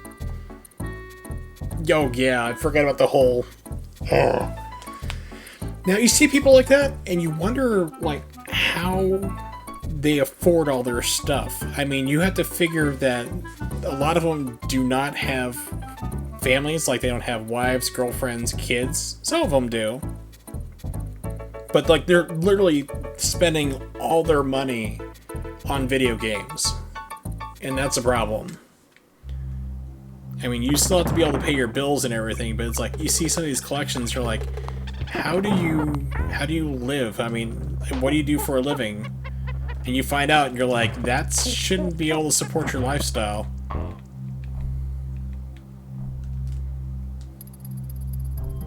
To quote Cake, how do you afford your rock and roll lifestyle?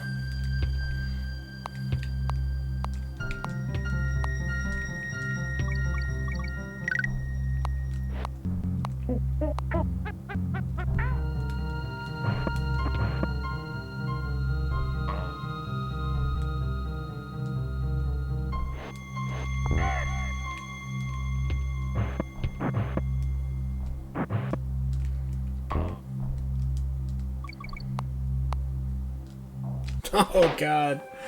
Oh, so close. Check this out real quick. Amy. Stealth horror... A survival horror stealth game. Depicts the young journey of Amy, an autistic child with supernatural powers, and her protector Lana, in a city suffering from a zombie-type infection, which Amy is immune to, of course, and can heal Lana from. Oh, that just sounds terrible. There's no way to sugarcoat that. Let's see. Destructoid, 1.5 out of 10, 2 out of 10, 3, 2. Metro UK gave it a 1 out of 10. So the highest review came from GameZone. Alright, so let's check out gameplay video of this real quick. Now I'm peaked. Amy 2012, or just type Amy 360 game. Here we go. Xbox 360 gameplay.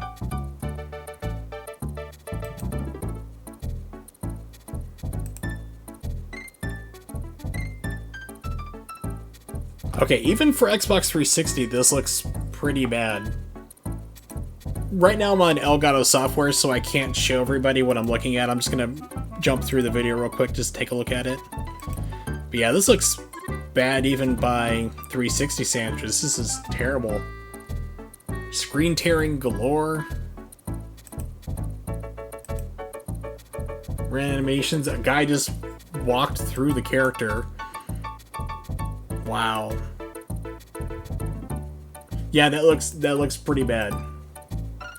Now, I like some games that are bad. I mean, I famously love FMV games, and a lot of people do not like those.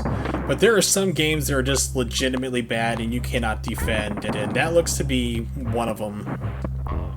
Unless you're like a YouTuber, and you've been given the copy for free, and then suddenly it's the best game ever, or best product ever, or whatever you've been given. Metal Jesus Rocks, what was it? Mad Pixel, whatever. He's another shill for whoever sends him stuff.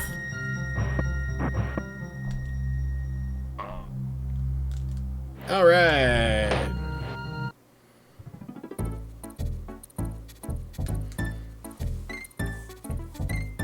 Shane is another one that seems to sell out. He's kind of like Matt Matei, whereas he'll just get up and start talking about something he has no clue about and will not do any type of research about. It drives me nuts. It's like people who are just too lazy to do even like the bare minimum of research for a video or a topic. I mean, I always preface things I say on here like if I'm not sure, like I'm not sure about something, but they'll just go out and make videos and say, yep, this is fact. It's annoying. Re-res, stop skeletons from fighting is another one. Said Mike Matei, he's famous for talking out his butt. And not in a funny Ace Ventura way. Good God, you think I would learn that by now? Stop doing that.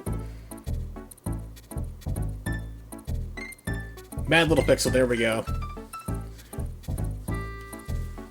Yeah, he does that at least, but I mean... But it's like Mad Little Pixel is just... If that's the one I'm thinking of, he's another one that I got into it with over the Retro Tank. He's like, well, no, man, this is all great. It's like, he got a consoleized MVS system and then tried to say that that's what blew up his OCS, his Open Scan Converter, and that wasn't the case. He later said like he had a power source to the entire house which cooked all his stuff, but he tried to blame the product because he had to pay for it. He didn't get one for free. And he tried to trash it that way that it was potentially unsafe, and it's really not.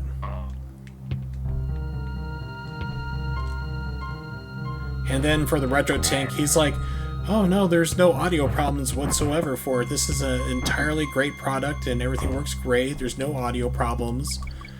And it's like, you know, I talked to Mike Chi, the guy who makes these things, and he admitted that there is a major problem with it, which is why I had to recall a lot of them and then replace the chip. So why do you have the only working one? He's like, oh no, it's just propaganda. You're just jealous. Like, fuck you. It's like, these things have a known developer. When you go straight to the source and he tells you, yes, these things are all defective, I am fixing them, there you go. Yeah, Mike Matei is just like I said, I've seen a couple of his live streams, and live stream you can be forgiven for stuff, because I mean, you're trying to concentrate, play a game, you're not really doing research and stuff, but like when you do these videos, it's like you need to definitely do some kind of research about the topic. Like if I were to be on a podcast with somebody, just to even talk about a game or a subject like that, I would definitely do some research into it. You know, if I knew the topics we're going to be talking about at hand, so I can be up to date on it, have the dates right, things of that nature, and understand exactly what we're talking about. He just does like almost none of it. And then he speaks like matter of fact, like, oh no, this is exactly what it is. It's like, no. I'm trying to think of something off the top of the head that drove me nuts that he was talking about. He was just completely wrong and kept doubling down on it. And I can't think of it right now because I'm just thinking swim, swim, swim, don't die. How can monkeys swim? Because they don't have enough body fat. Body fat. Me speak English gooder. So the main gaming channels you've been watching lately are Cursed Farms and Mastercast TV. Yeah, he's pretty cool.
I'll take the hit.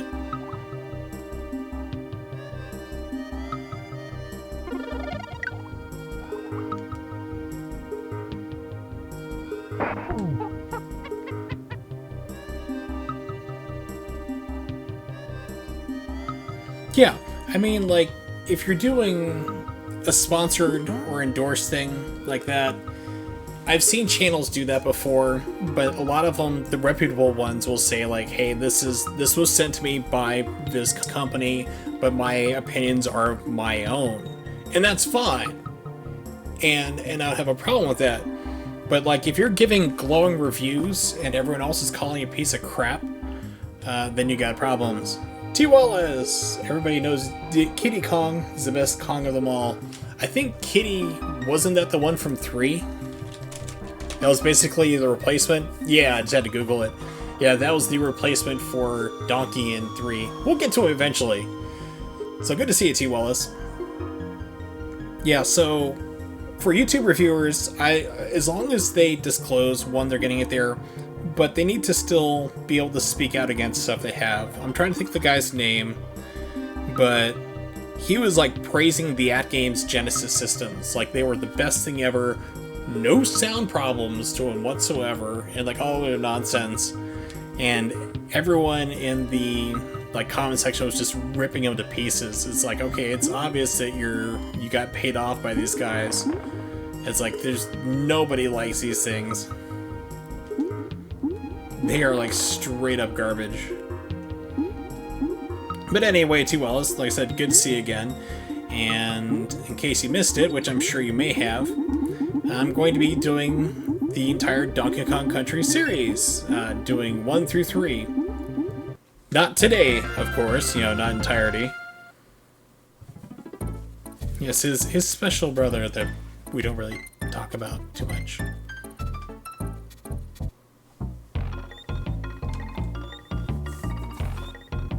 Okay, so everything's in ice. Did, like, global warming happen right here? Only in this location? It's like, I had to burn so many tires to make it a nice tropical area. Now, John Hancock does some positive stuff, but that wasn't the guy I'm thinking of. I'm trying to think of who it was. I actually left some comments on there that took off just trashing the guy on it. I usually don't like to drag people on YouTube like that, but I mean, if they deserve it, then it's like I will leave some stuff calling them out on it. AtGames. I just can't think of the person's name right now.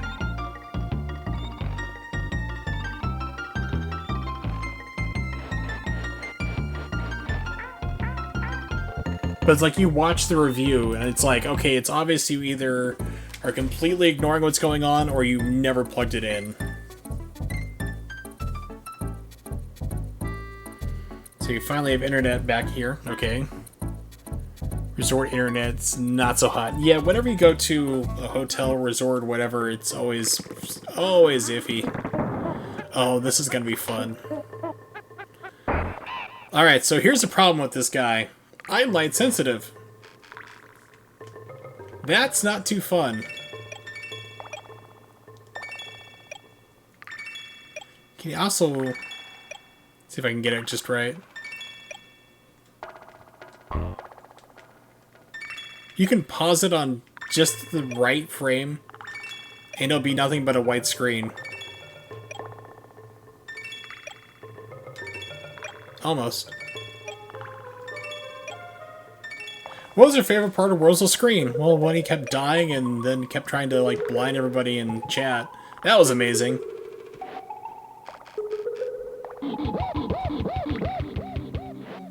Yes, technically, John Hancock did do that. He also is the immortal John Hancock. Okay, let's try speaking English again. The immortal John Hancock. And he has, a bunch of games. I mean, we're talking full complete collections. So not only do you get blinded whenever you turn back around like this, but also this level suffers from slowdown.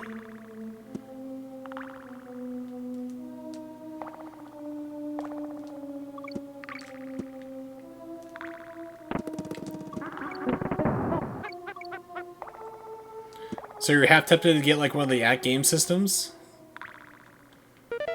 Never, not even as a joke.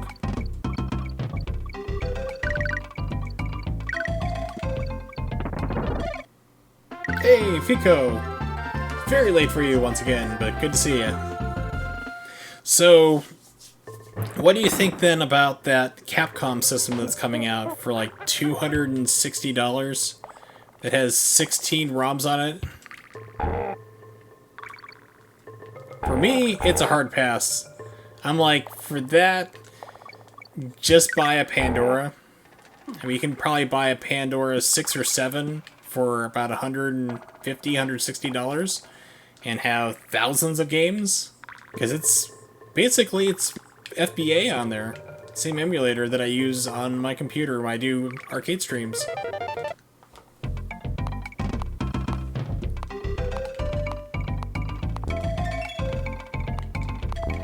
The poor bulimic crocodile. Ist ein Schnappi, das keiner Krokodil. Ich bin Schnappi.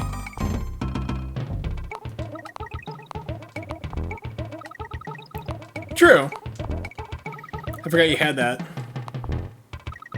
I mean, there's people who are just like, it's absolutely perfect. It's 1-to-1 for Sega Genesis. It's like, no, it's not. Wow, they're up to Pandora 9s now. Android based. That's cool. Wow, even PSP games. That's an improvement. Because I remember last time seeing them, they pretty much had the full, like, ROM dump for, or the full complete set for Final Burn Alpha on them, pretty much.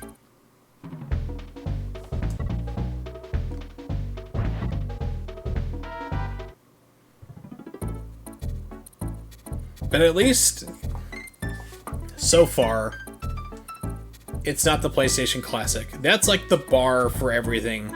Is it the PlayStation Classic? No? Then you're ahead of the game. Is it an at-game system? Or is it a PlayStation Classic? No? Then you're doing great.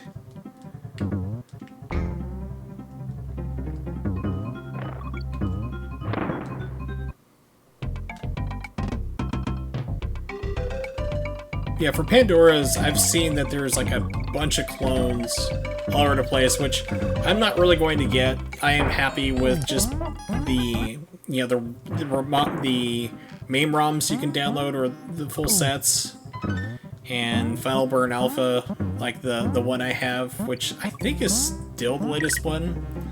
It's like 2.43 or something. I don't know, I'm just trying to remember off the top of my head and probably incorrect. I mean, as long as I have those, I have my arcade stick, I'm happy with those. I don't need to have a dedicated stick machine that does the same thing. I would like to build myself a natural main machine. I think that would be pretty fun.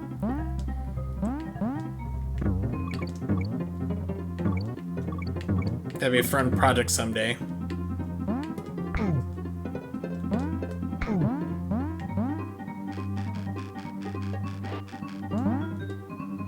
Okay.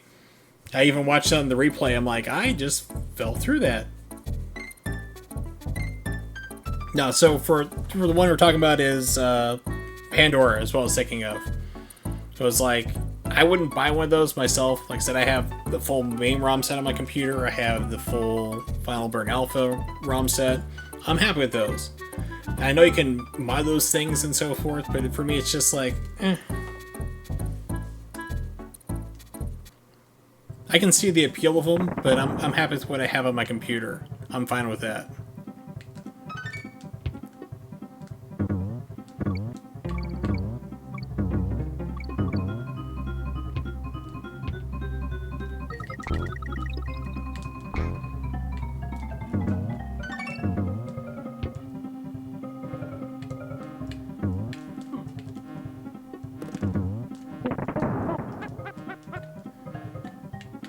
Oh no, I can't switch characters.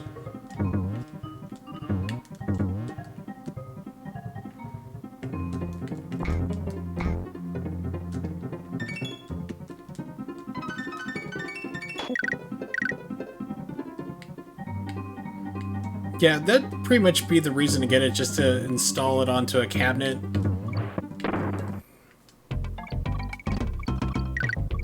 Or you have like a kid's game room or something, keep them occupied, that'd be good too.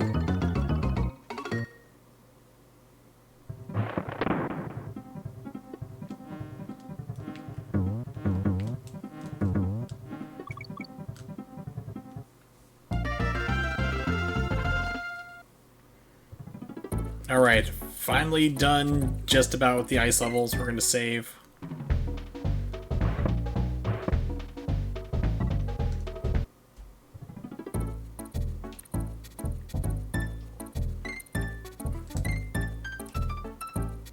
No, I'm not doing the full playthroughs of them, T. Wallace. Just basically just playing, beating the game.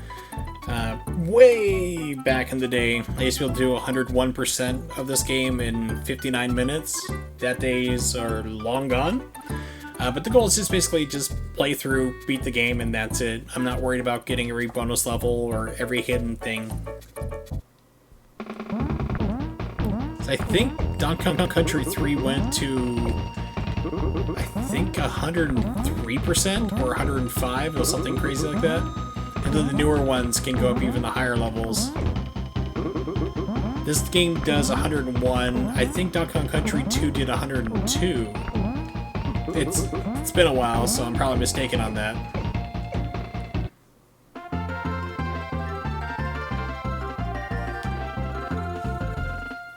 I said, so Donkey Kong is trying to get all his bananas back. How are they just not rotting? I mean, does he go and pick all these bananas? Has anyone had an intervention about his obvious OCD issue?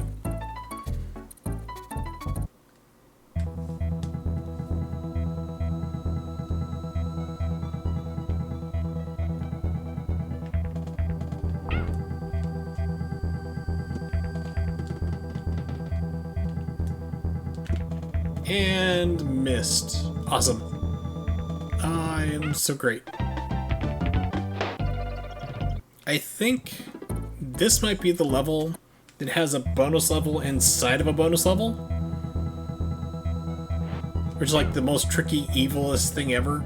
So remember I originally had 100%, then find out that like, oh no, it's actually 101% because there's a bonus level inside of a bonus level. It's not this one.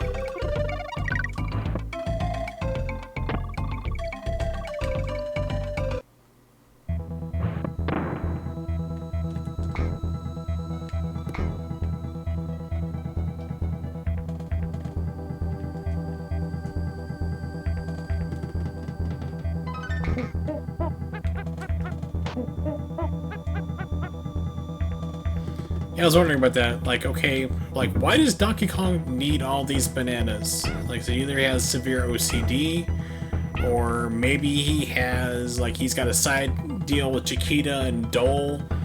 Maybe he's making banana bread out of them all, which is why he keeps them in a dank cave and, you know, is trying to make them all and get them all back.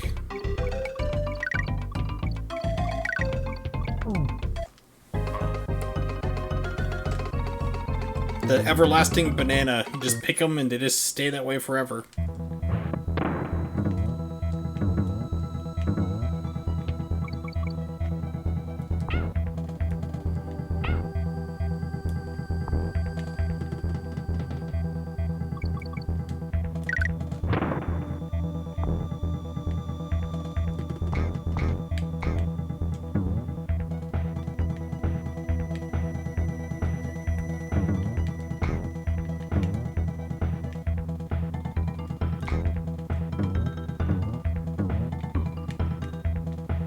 Didn't push it too far. Okay.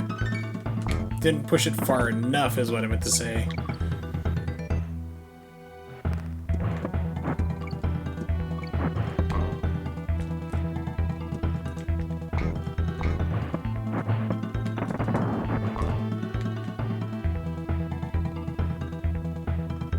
So, T. Wallace, I should ask you, how are you adjusting to life out in Arizona now? Hopefully you've gotten past the initial stage of getting used to all the heat and probably drinking water like crazy for the first 2 months. I remember where I was when I first moved to Tucson. Oops. It's like I just did nothing but drink water constantly. I'm like, oh my god, what is wrong with me? It's like, Your body's trying to adapt to the temperature change and lower humidity.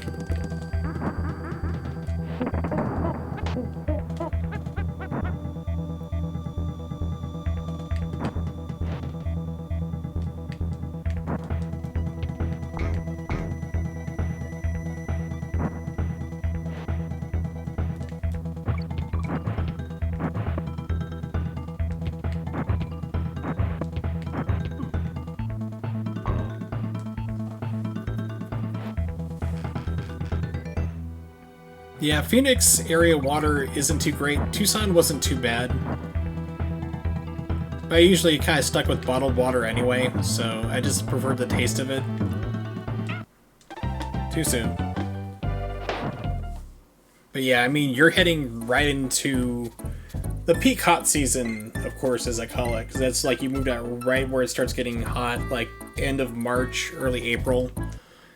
And up around where you are, you're going to see summers easily hitting around 115, 120, if not higher. So I've been in Phoenix before. I can't remember, what was I down for? I was with my friend, though, and it was like 122 degrees. And that's Fahrenheit for all our European friends. Don't freak out thinking that's Celsius, because, like, how are your skin not on fire? Like, how are you not dead? Oh yeah, Chandler just tastes like, definitely tastes like chemicals. Sometimes it seems like, oh, did you get the water from the swimming pool? It's like chlorinated, I remember it tasting like.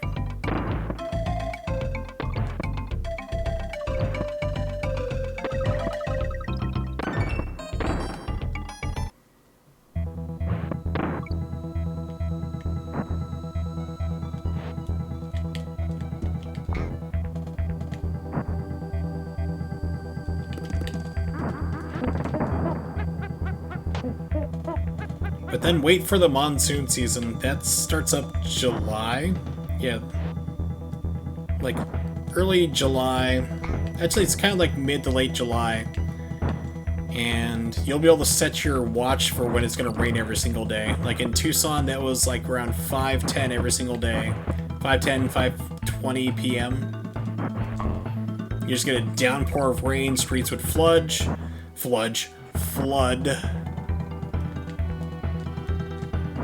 But of course, Arizona also has my favorite law of all. It's called the Stupid Motorist Law. And it's really called that law. It's not a nickname, it's called the Stupid Motorist Law. Oh my gosh. So what it is, for people who don't live in Arizona, is that when it rains, like especially in like the lower half of the state or the mid-halfway half of the state, everything floods like crazy. I mean, you'll have spillways just completely go with water. If you try to drive your car through what even looks like a couple inches, you'll get swept away. It's crazy. So they have a law there. It's called the Stupid Motorist Law.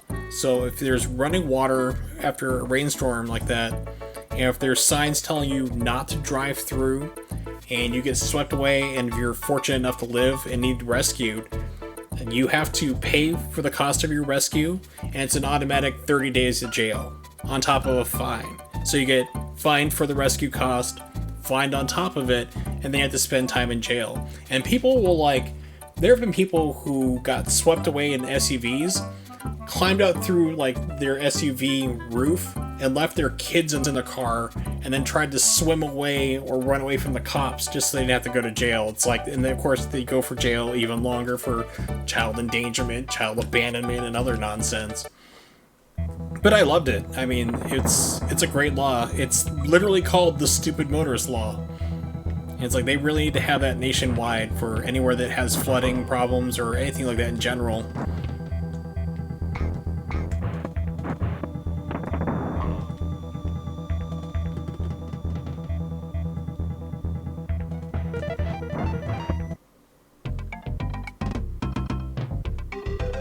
Yeah, it's called the Stupid Motorist Law. I love it. Oh yeah, and people do it every single year. And it's on the news, of course. They'll make the local news out there.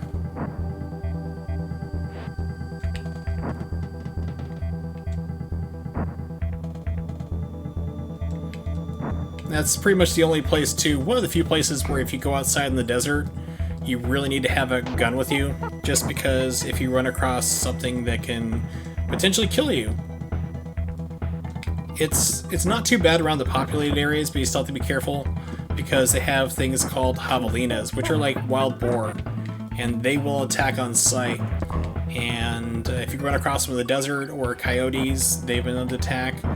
When I lived in Tucson, you had mountain lions were starting to come down. So whenever I went outside, because I was right in the desert, it's like I brought a handgun with me. You never know what we're going to encounter.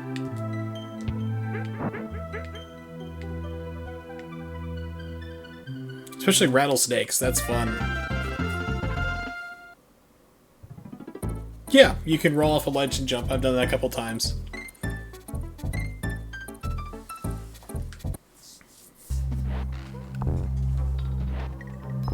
I remember when I first got to Arizona, I was living with my... I'm gonna pause it real quick. I was living with my grandmother and step-grandfather, I guess you'd call him, for about 3 months to get on my feet before I moved out to my own apartment. And we were right on Saguaro National Park's border, which is a whole bunch of houses now. They've really developed with the area, but we used to be pretty much us out there.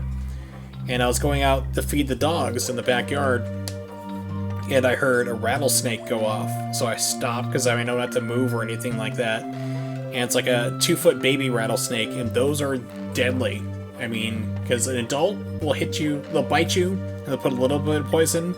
Babies will unload every single drop of venom they have in you. So they are even more dangerous. So I see the rattlesnake, it's about 3 or 4 feet away from me. I'm still within striking range of it. So I yell to my grandmother, I'm like, hey, go to this drawer, get out the 9mm, bring it back to me. And I'm just standing there, and this thing is still angrily, shaking its tail at me. About 3 or 4 minutes later, she comes back. I'm like, what the hell is taking so long? I can't turn around to see her, so I just put my hand behind my back, and I feel a handle. And I'm like, this isn't a gun. I put it in front of me. It's a screwdriver. It's like she wanted me to get into a stab fight with a baby rattlesnake. I'm like, okay, I have skills. I'm not that skilled. Go get me the damn gun. So she's like, oh, okay. She had dementia.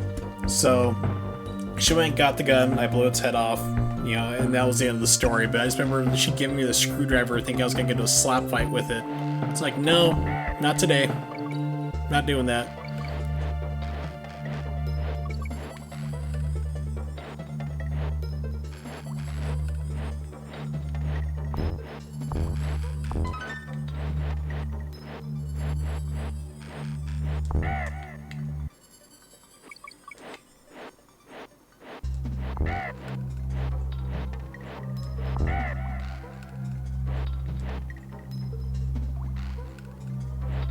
I remember one of the later levels, there is one of these tracks that keep flying around. Or they're on the tracks, it's not really flying, I don't think. But I remember you have to keep getting fuel to keep them in the air, or else they're gonna fall off and you die. And I think that's in the final levels of the game. Because where you see the tank treads right now, the spinning gears is where it would be.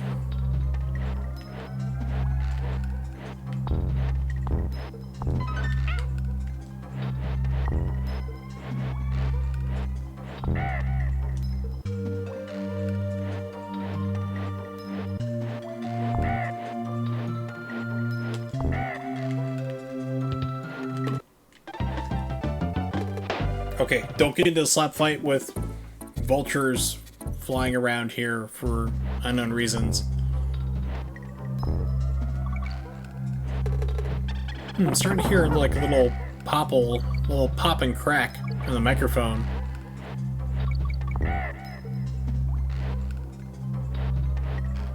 Doesn't appear to be the Retro Tank or the Elgato, it's just probably the software for it. Elgato software is not that great compared to what OBS has now. Elgato just kind of doesn't really update their stuff a whole lot. It's a good capture device, but the software to use for it really sucks. So there's not really a good noise gate for this. So a lot of things get Oh, crap. A lot of stuff gets, like, filtered out in OBS, whereas on this one, it's like everything is hypersensitive for sound.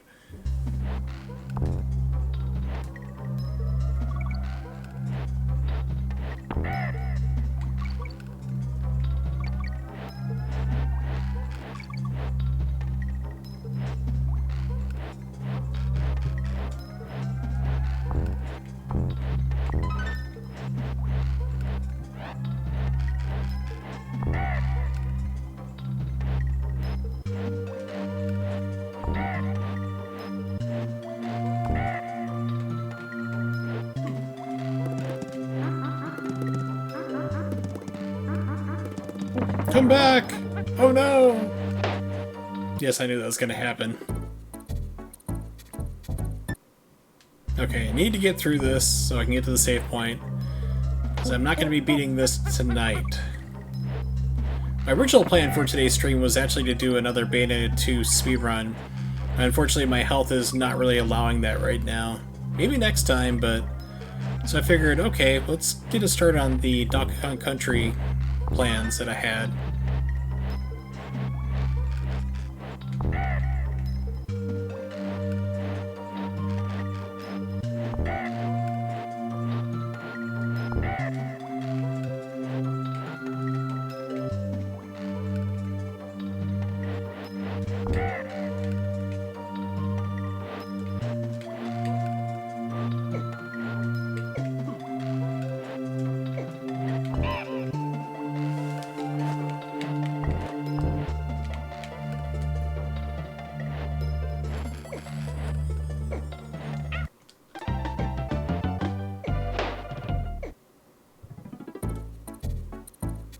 How do you get your mother-in-law to leave you alone?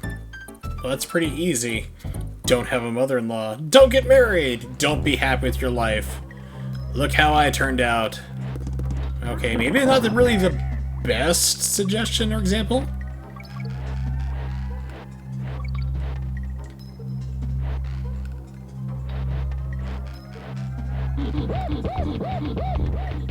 But of course, if that else fails, then there's always the other good standby. Restraining orders.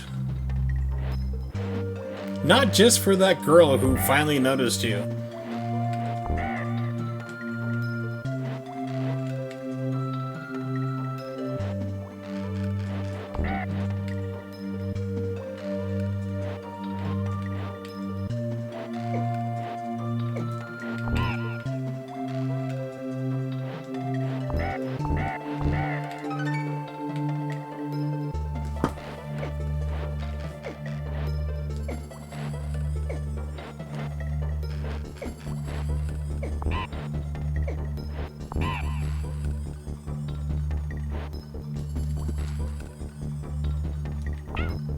Checkpoint! Suicidal beaver.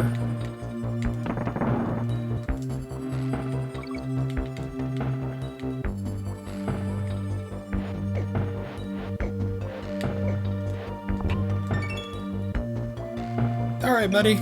See you next time, Nunix. Thanks for dropping by. Congratulations on that moon for Montezuma's Revenge. The TAS. If you have not seen it yet, check out tasvideos.org or even their YouTube channel. It should be on there too.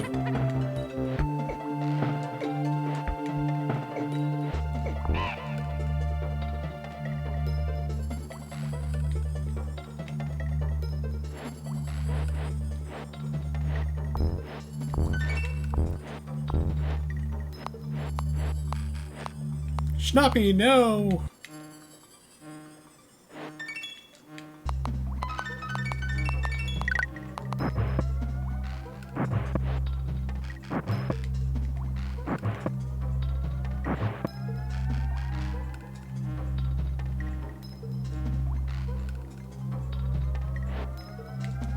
Oh man, forgot how long this level is. Very long is the answer.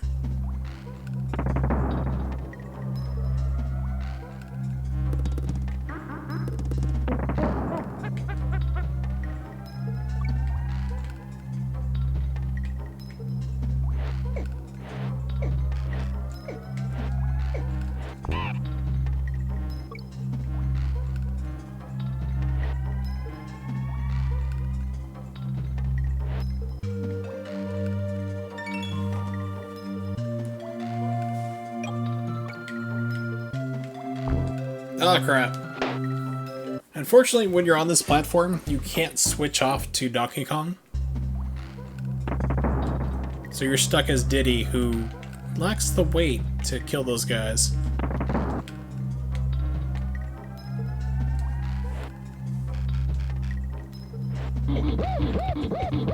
Calm down.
Say, please fall off.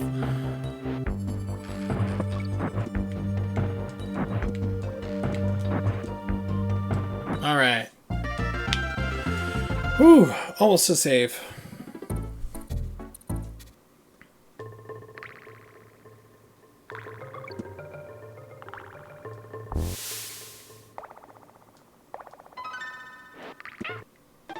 Outstanding.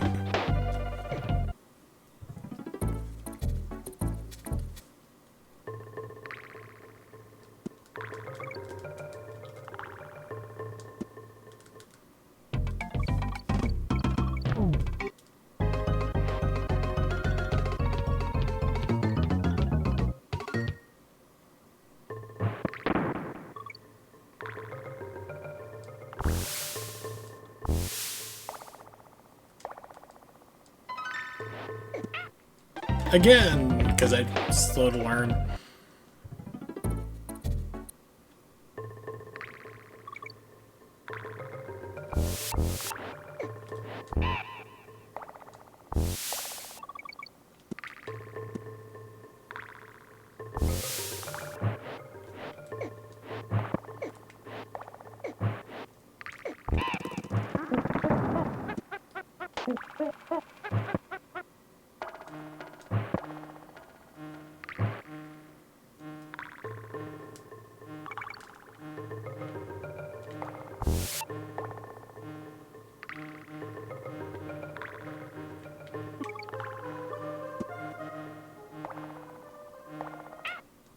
Oh, didn't know that was there.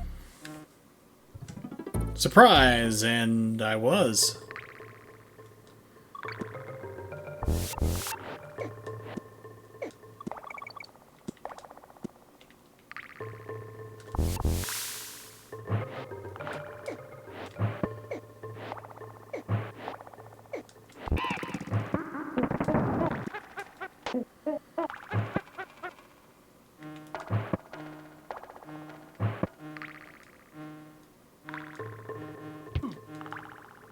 Okay, that was a cheap hit.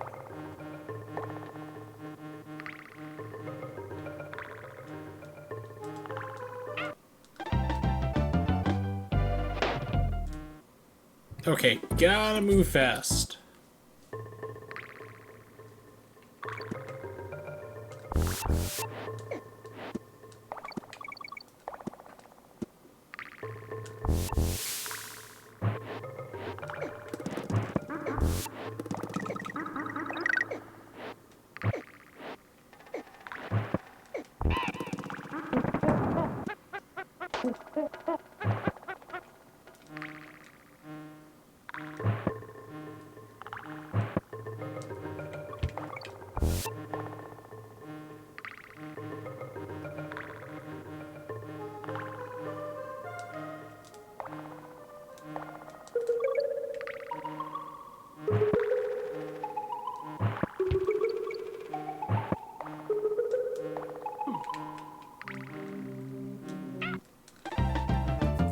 Wasn't expecting 4 ropes. So I was like, okay, like 3 of them, just get off them real fast.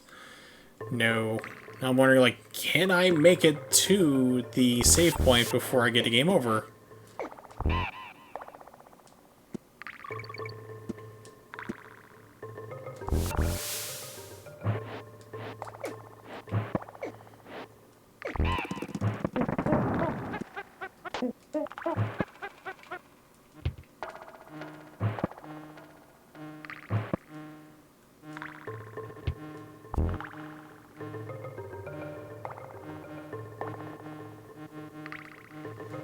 Oh, that was close.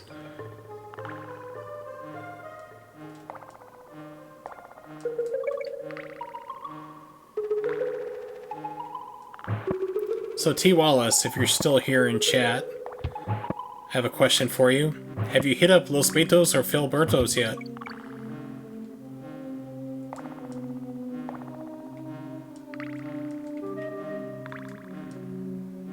The wonderful 24-hour Mexican restaurant. Mexican, kind of, sort of. It's good, though.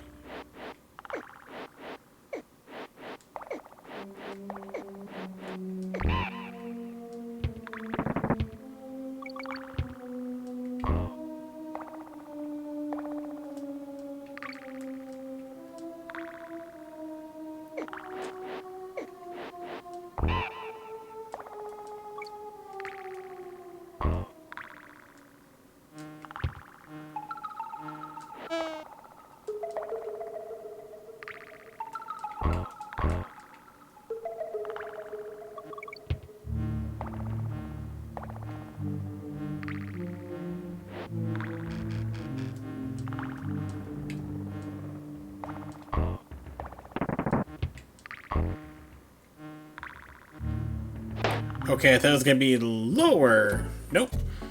It's like, okay, maybe there's like buckets down below I can land on. Not quite.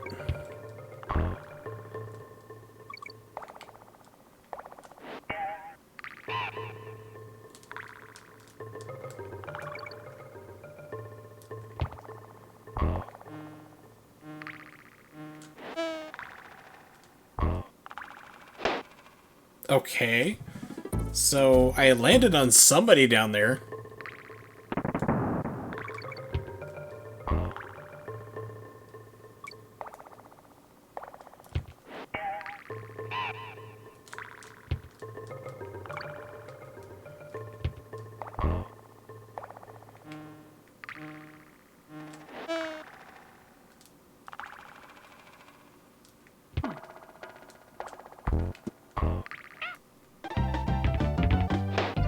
Come on, just gotta get through this level.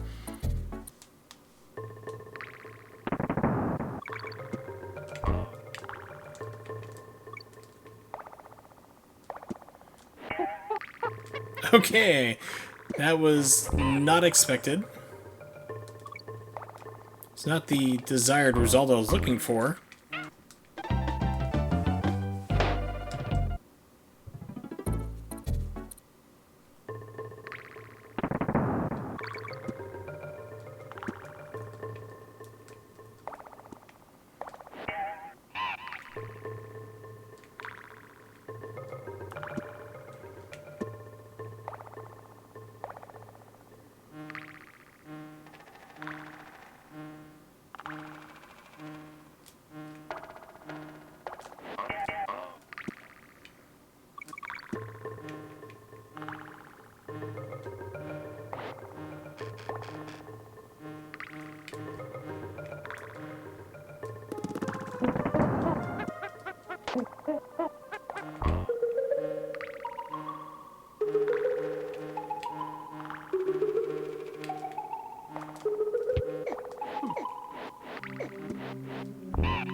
No.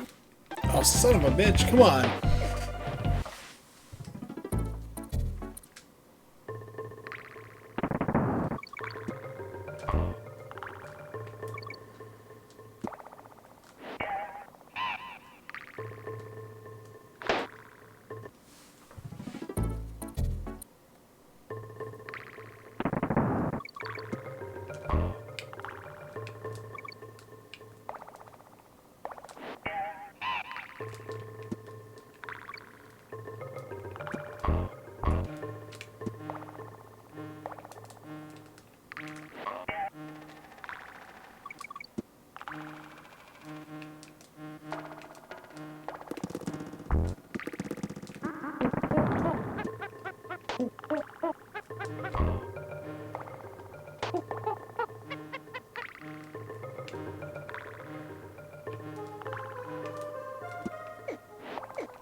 Alright, finally made it. Holy crap.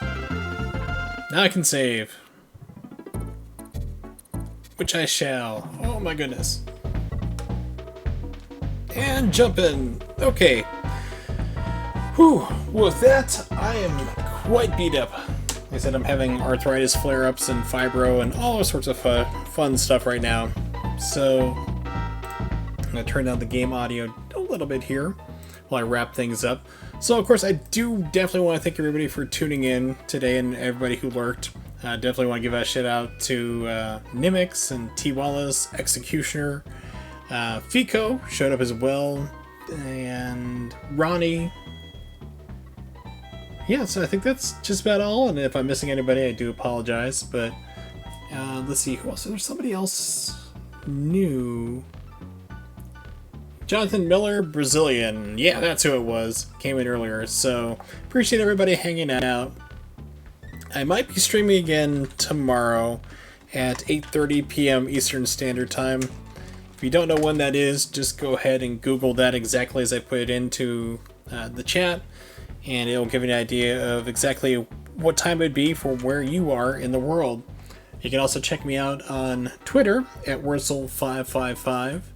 You don't have to follow or anything, but if you feel like coming back, and if you're not following already, you're more than welcome to check that out, because they post up usually around 2 or 3 hours in advance when I'm going to be streaming and what I'll be playing, things along that nature.